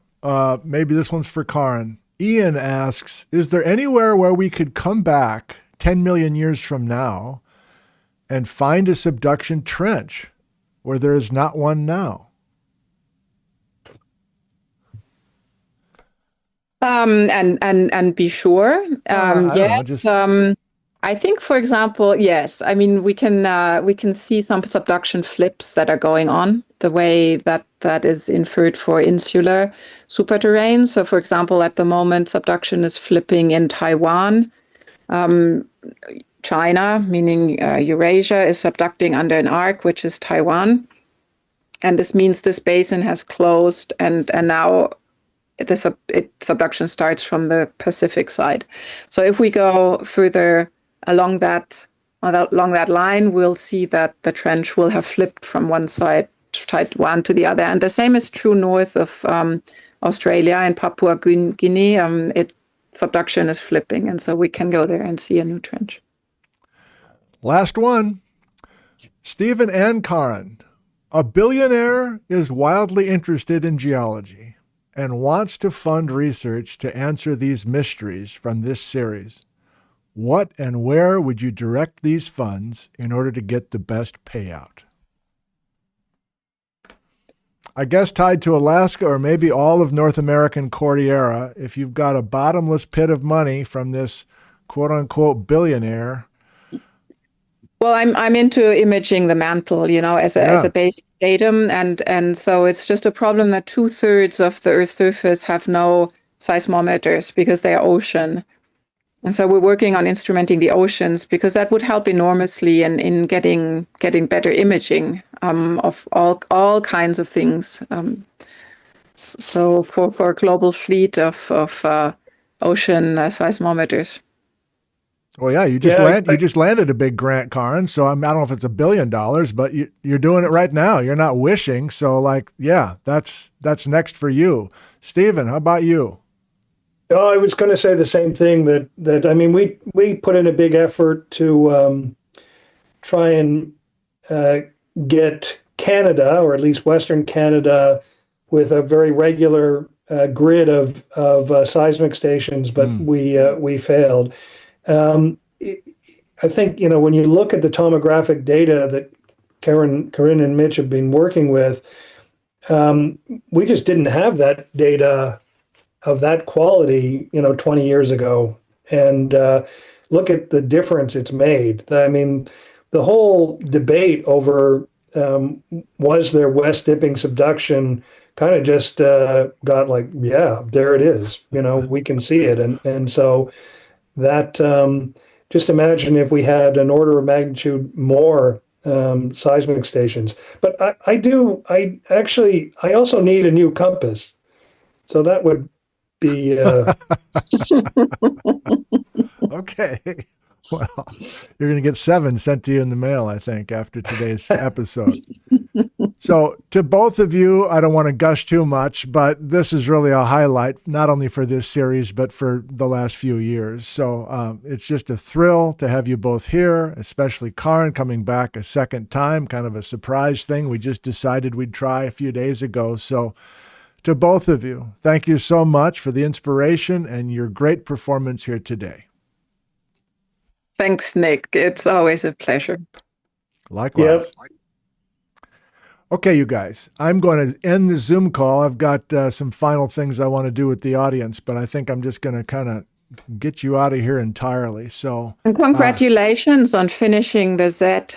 Thank you, Karin. Thank you. You deserve a break. It's been fun. Yeah, but I'm on empty, so I'll go celebrate tonight. Thank you. Okay, you guys, great job. Enjoy your evening now. Okay, goodbye. Bye-bye.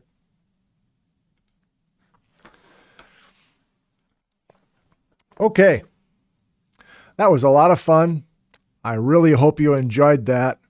If nothing else, you get a sense of what these very, very strong people are doing and how they interact with each other and listen carefully to each other. And we got there towards the end of when the 3 heads were on screen, and that's what I was hoping for. That kind of deep thinking and respectful back and forth is a delightful thing to experience. And I've experienced a lot of it just as a fly on the wall in person, but we got a chance to do it here together. Okay, it's 9:23, and I'm not done. I would like to wrap up this series with you. We still have 800 live viewers, and then, which is a tradition by now, episode Z also means looking ahead to the next few months for those that go into a bit of a funk when we are done with one of these alphabets, and that's myself included. I talked to Liz this morning before I left the house. She's like, oh boy, okay, episode Z, so you're going to be grouchy the next week or two. And I'm not good with transitions, and I will eventually get out of this workflow, but it's time. It's time to get out of the workflow. So let's put a nice little bow on this whole thing. He goes to Keynote, I guess. No, I'm going to do this first. So one last look at nickzentner.com. Click on Alaska in the upper right, and I have 4 papers for you. The Tooth of Time is an essay that was written more than 10 years ago by Paul Hoffman. The Tooth of Time, the North American Cordillera from Tanya Atwater to Karin Siglock. And this essay, if you haven't read it before, is talking about Tanya Atwater back in the 1960s and into the 1970s and her revolutionary thoughts that galvanized and inspired a whole generation and more of new work on plate tectonics. And our two guests today are featured as being groundbreaking thinkers, according to Paul Hoffman, and then here is Robert Hildebrand as well. So this alphabet has obviously featured all three of those key players, and it's all in one essay for you. I think you'll enjoy it. There is a reason I've gotten two Bill Dickinson papers here for you. I'll give you context for that in a second. And then, yes, this is the paper that we were profiling today. If you haven't had a chance to read this 25-year-old paper, I think you will enjoy it, especially after meeting Stephen today. Okay? So, what do I have for all of us at the very end? I got this email an hour ago before I turned on the cameras. Nick, here's an example of why I'm so slow in getting through these episodes. Here are some of my notes from episode R, the Brooks Range. So Stephen is sketching things out. He's a very detail-oriented, careful thinker, even when doing something casually like watching some of these episodes. Fun email to get from Stephen Johnston. Yeah, we're saying goodbye to Hildebrand's work. The faults that we have put in, have we covered every square inch of Alaska? We have not. But I think the plan worked. I'm satisfied with the plan of finding those narratives broad and wide and bringing them to learn some basic things about Alaska. So this is what's happening in June of this year. Why am I cut off? Maybe I'll get out of my full screen thing here. So I remind you that the reason I did Alaska A to Z this winter was to prepare for some filming. And so this group of three geologists from Purdue University, Mike Eddy, Ken Ridgway, both professors, and Brandon Keogh, PhD student studying under these two mentors, Brandon has put together an itinerary, and the four of us will be in Alaska in June of this year. And I'm going to share the itinerary with you.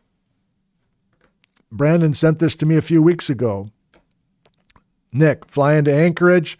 We got an Airbnb.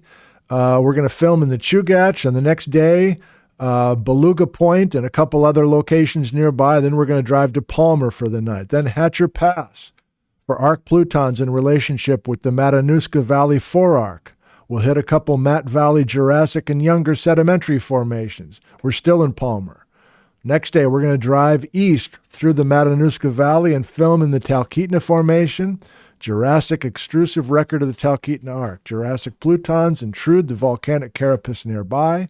Will likely involve a short hike, old man, and then drive to Glen Allen area. We'll get the Airbnb in Kenny Lake. Then the next day, plan A is Bernard Mountain, which is an exposure to the Talkeetna Arc crust mantle boundary, the Moho in other words. But Ken and I need to scout the access road that we're going to use to get pretty close to the top. Alternatives include roadside stops involving parts of the Chugach between Glen Allen and Valdez, and or younger Mesozoic batholith rocks in the Tausina area. Next day, drive north to Rangelia, Denali Fault, maybe film the Rangelia Arc, weather stuff, Denali Fault, drive back to Anchorage. So, am I going to be blown away by some of the detail? Am I not going to know where I am half the time? Yeah, probably. Will I be wearing my red shirt? Probably not. But I'll have the framework, the regional narratives. I'll have many of your questions and what you were interested in my head as I converse with the Purdue geologists in the field. And I'm not just going to be a cameraman. I'm going to be getting myself in there and tossing the index card on the outcrop and say, how about this? Aren't these thrust faults part of this collisional thing? No, well, you know? So I'll be using what we did together, this alphabet, to better understand and maybe even get some juicy discussions going with the Purdue geologists. Have I been to Alaska ever? Yeah, a couple times. That's it. Once with the CWU volleyball team as their faculty advisor and did a road trip with them, and we played in Fairbanks on a Thursday night and then Anchorage on a Saturday night. But the only other time I've been up in Alaska is a couple summers ago. Our oldest boy married Corey, and Corey grew up in Wasilla, and her parents live in Anchorage now, and our whole family went up to their wedding. And the wedding was at Hatcher Pass.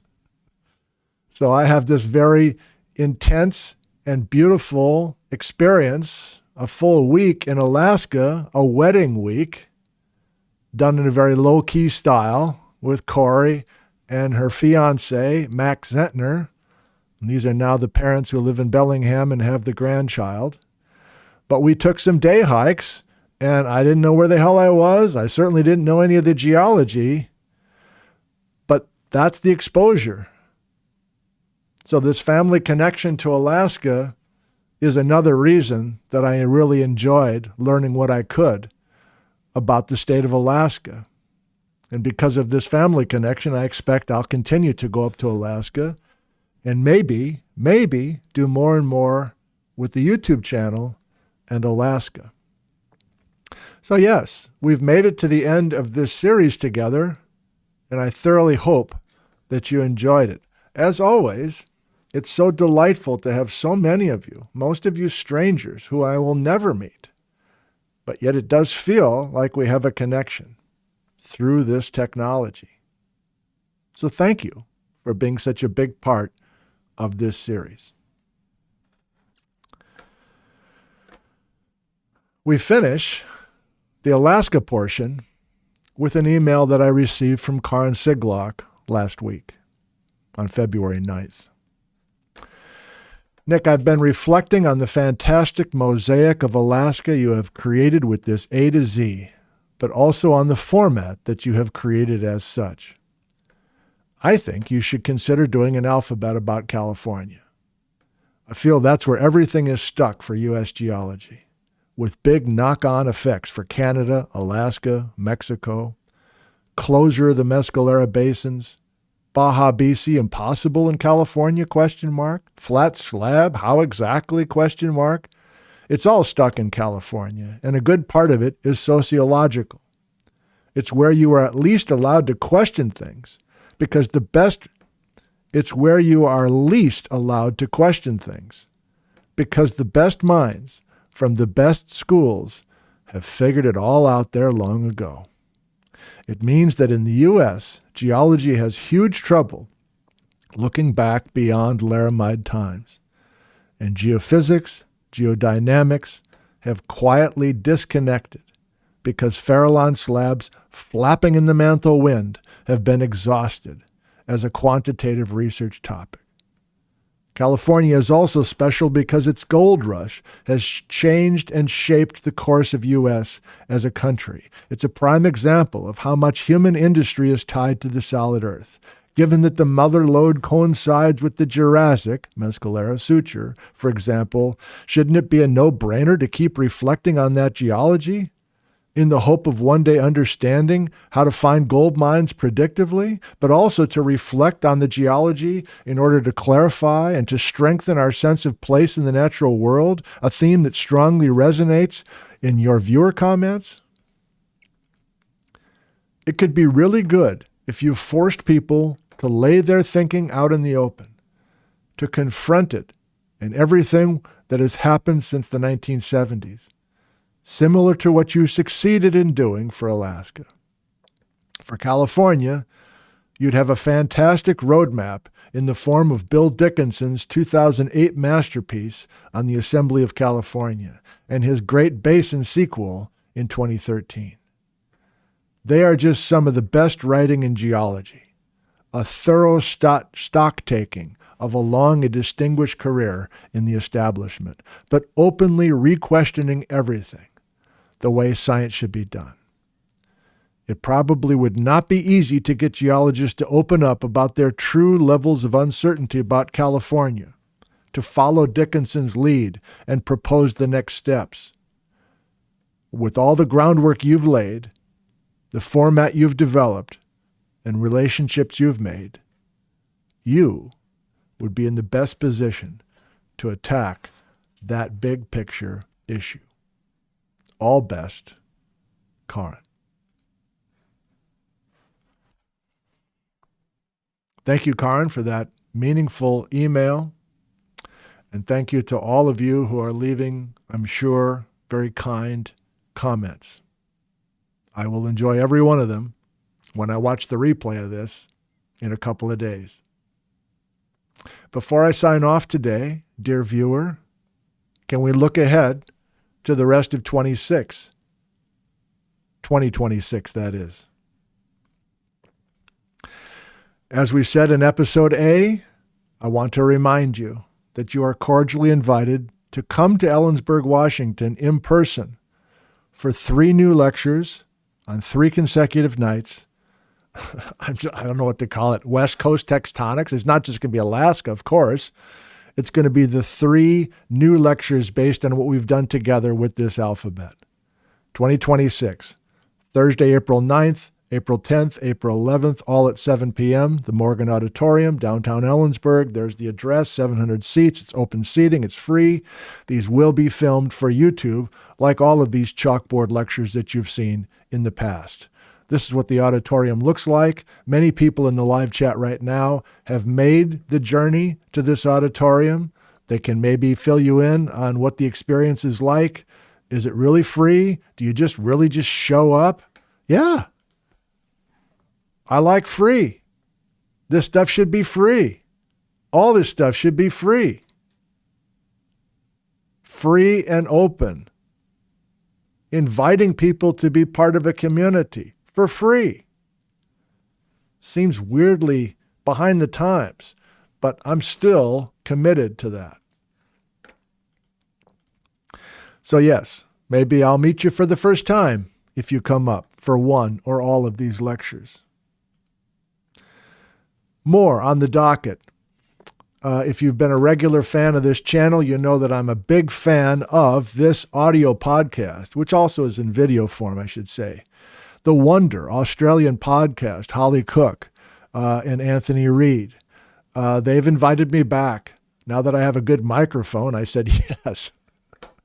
The main reason I got Nat to help me invest in a brand new mic is because I was so embarrassed by the crappy mic I had in the last time I appeared on that channel. And their editors in Australia were like, oh, how are we going to work with this 2-bit backwoods guy in the States? So I've got a good mic now. I'm going to make an appearance. I'm going to record it in late February. I'm not sure when it will show up, but I strongly encourage you to check out the Wonder podcast. Really great. Those 2 folks are wonderful and have the right spirit. I'm putting pressure on myself to get this going again. Now that I've got a good mic, I can record audio and maybe even video episodes for this Nick Zentner Geology podcast. I don't know if you're aware of it. It's been essentially dead for more than a year. Really more than that. And so I may be able to convince myself to be totally committed to this podcast, which has a big following, but most of them have probably stopped listening and stopped subscribing because nothing's been at crickets for a long time. In-person lectures, especially because of this and all the live streaming and all the solitary, I've been in solitary confinement essentially all winter. I'm excited to come back out into the real world and shake some hands, and talk to folks. I really enjoy that. So here are some upcoming in-person lectures. All of them are free. All of them have auditoriums big enough to handle big crowds. So when I'm invited to give a talk, I say, can it be free? And do you have enough seats? So here's a few things you might put on your schedule if you're in the Pacific Northwest. Thursday, March 5th, 3:30 in the afternoon, interesting time. I'm giving a talk, Yaquina Head's Ginkgo lava flow from eastern Washington. How did it get here? At the Hatfield Marine Center Auditorium in Newport, Oregon. It will not be filmed, I don't think. Maybe it will. I don't know. I'm just a guest with that series that they have at the Marine Science Center. Earth Day, Saturday, April 18th, 2026, a celebration, 2 p.m. in Richland, Washington. I'm going to give some kind of geology of southern Washington talk in person. I expect a bunch of families, teenagers maybe, as well as other folks of different demographics and different backgrounds. Tri-Cities Earth Day celebration at the Reach Museum. A former student, Erin, invited me to do that. She's running the museum now. I said, sure, I'd be happy to do that. Free and open to anybody. Saturday, May 2nd, 4 p.m., did the Canadian Rockies form in Nevada? So I guess I'll have to have that lecture ready to go. This for the Quimper Geological Society. They normally have a small venue in the Chimacum, Washington area. This is near Port Townsend, Washington, in western Washington. But the one time I did a talk for them before, they reserved the school auditorium. I think it's at the high school, Chimacum High School. And so this is run by Carol and her husband, Jeff Tepper. You remember Jeff Tepper. So Tepper will be there. And again, big auditorium, free and open to anybody. The pop-up geology thing, I haven't done since the pandemic, really.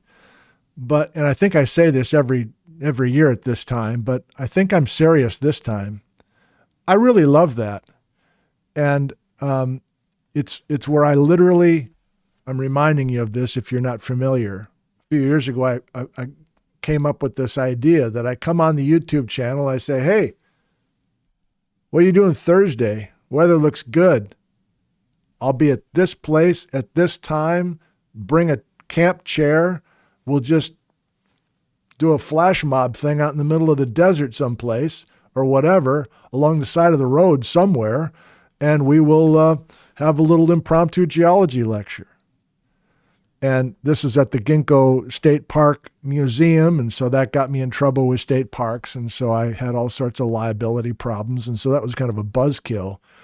But I may just get back to this, whether it's state parks or not, just go rogue and just try to do that.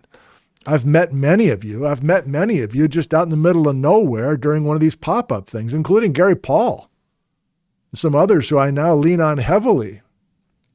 So I just like the uniqueness of that and how we can just kind of all appear out of nowhere and just be best friends for an hour and a half, and then we all just disappear again. Just saying it like right now, it like gets me excited to try that. So keep an eye on the YouTube channel, especially if you're in the Pacific Northwest and you're mobile and you've got some spare time. Maybe some in the live chat can chime in right now about what they've been to in the past, but I need to dust that off. I think I've got a bunch of, I've met in the middle of Drumheller channels, and I was all worried about live streaming and everything else. I don't think I want to care about that. I just want to get together with people. I mean, we've made it through the winter. I'm looking forward to this kind of, it's just fun, just pure fun. And you can just feel corny time. This is just a way to, how do I say it without getting all emotional? This geology thing is not that important to some of you. It's the community thing that's important to some of you, especially now. And so this unspoken thing that we have together, where we're all strangers, but we're just literally, you can feel that energy where everybody's just got no problem talking to, look at this. These people are just, they're never going to see each other again, but they all just have this thing in common. And that energy is just so strong. It's palpable. I'm not imagining it.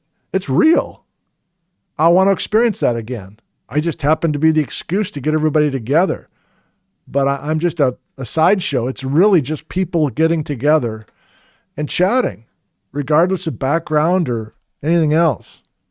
age, it's a mixed group. All right. Keep it together. Yeah. Nick on the Rocks is coming back for another season. It's just the three of us. Young, talented filmmaker, Brady from Seattle, who does everything, films, edits, whatever. Gary Paul, who's in the live chat, probably still. He and I come up with shows, come up with ideas. Gary handles permitting and other things. So it is a small but thoroughly enjoyable group of three fellows that get together. These guys are both over 60. This guy is in his early 30s. So as we always joke, he's going out with his two dads. But it works, and we will be back. The tentative plan, we'll see if the bosses approve it, is we're going to do 2 episodes up in Alaska. We're going to do 2 episodes in the Canadian Rockies. And we'll do 4 episodes down here in the Pacific Northwest. We'll see if we've got the budget for that, but that's our hope. And finally, you have a connection with me. I have a connection with you. I choose not to associate with any formal organizations. I like to be a free agent, and I like to do things my own way, with really just one exception. It's just my choice. So the one organization that I do feel a connection to, for a number of reasons that should be obvious, is the Bronze Chapter. And many of you have supported the Bronze Chapter in the last year. You can go to this website and you can continue to support what they are doing. But if you're not sure of what I'm talking about, Denise started the Bronze Chapter. You can go to the website and read all about it if you like. She appealed to me out of the blue. I immediately was impressed by her and the goals of her organization. And so I quickly agreed to lead a weekend for people of all backgrounds, BIPOC community, people of color who are typically not in sciences. And I did a weekend at Deception Pass organized by Denise's group. The following year, we all camped together at Lazy F Camp in the Menashtash Canyon near Ellensburg, and we spent the weekend together with a different group of people, families, singles, many different kinds of people, but typically not represented in the sciences. Thoroughly enjoyable for so many reasons.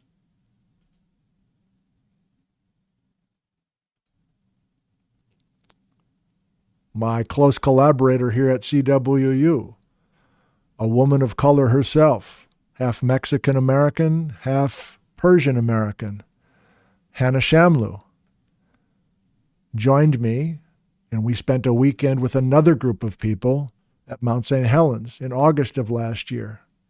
This is Rosie, who's been, she drove up from Texas to meet Hannah in particular.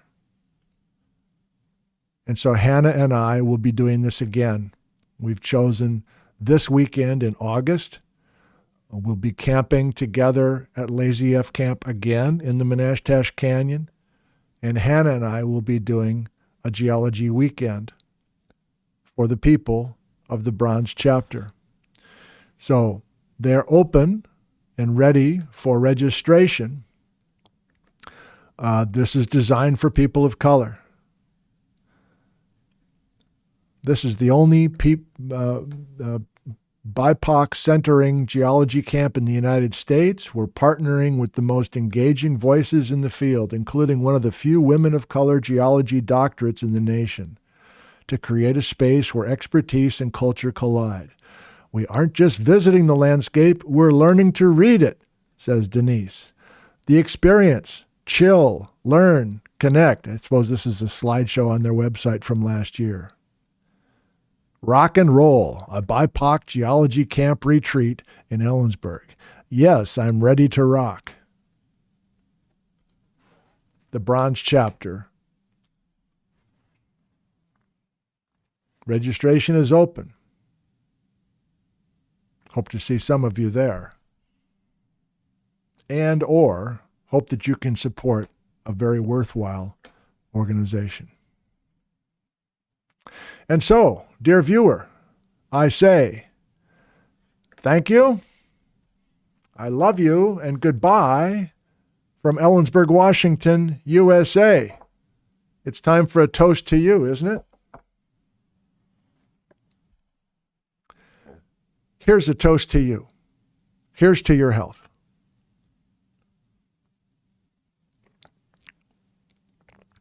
Here's to everyone in your community, near and far.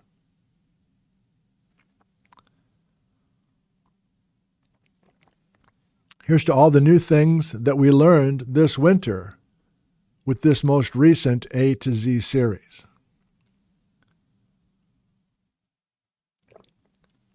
And here's to all the geologists who agreed to appear live, who agreed to sit down for a recorded Zoom interview, and who simply just emailed me suggestions or even criticism about what I was doing with you all this winter. Here's to the geologists.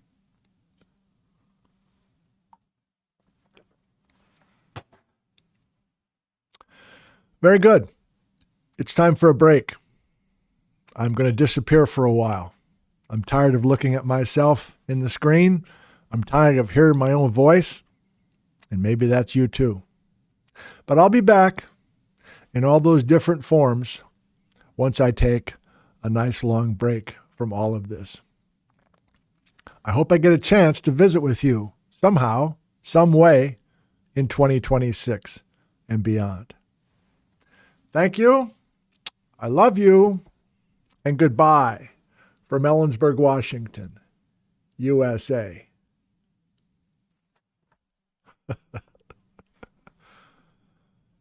Happy Valentine's Day. Goodbye.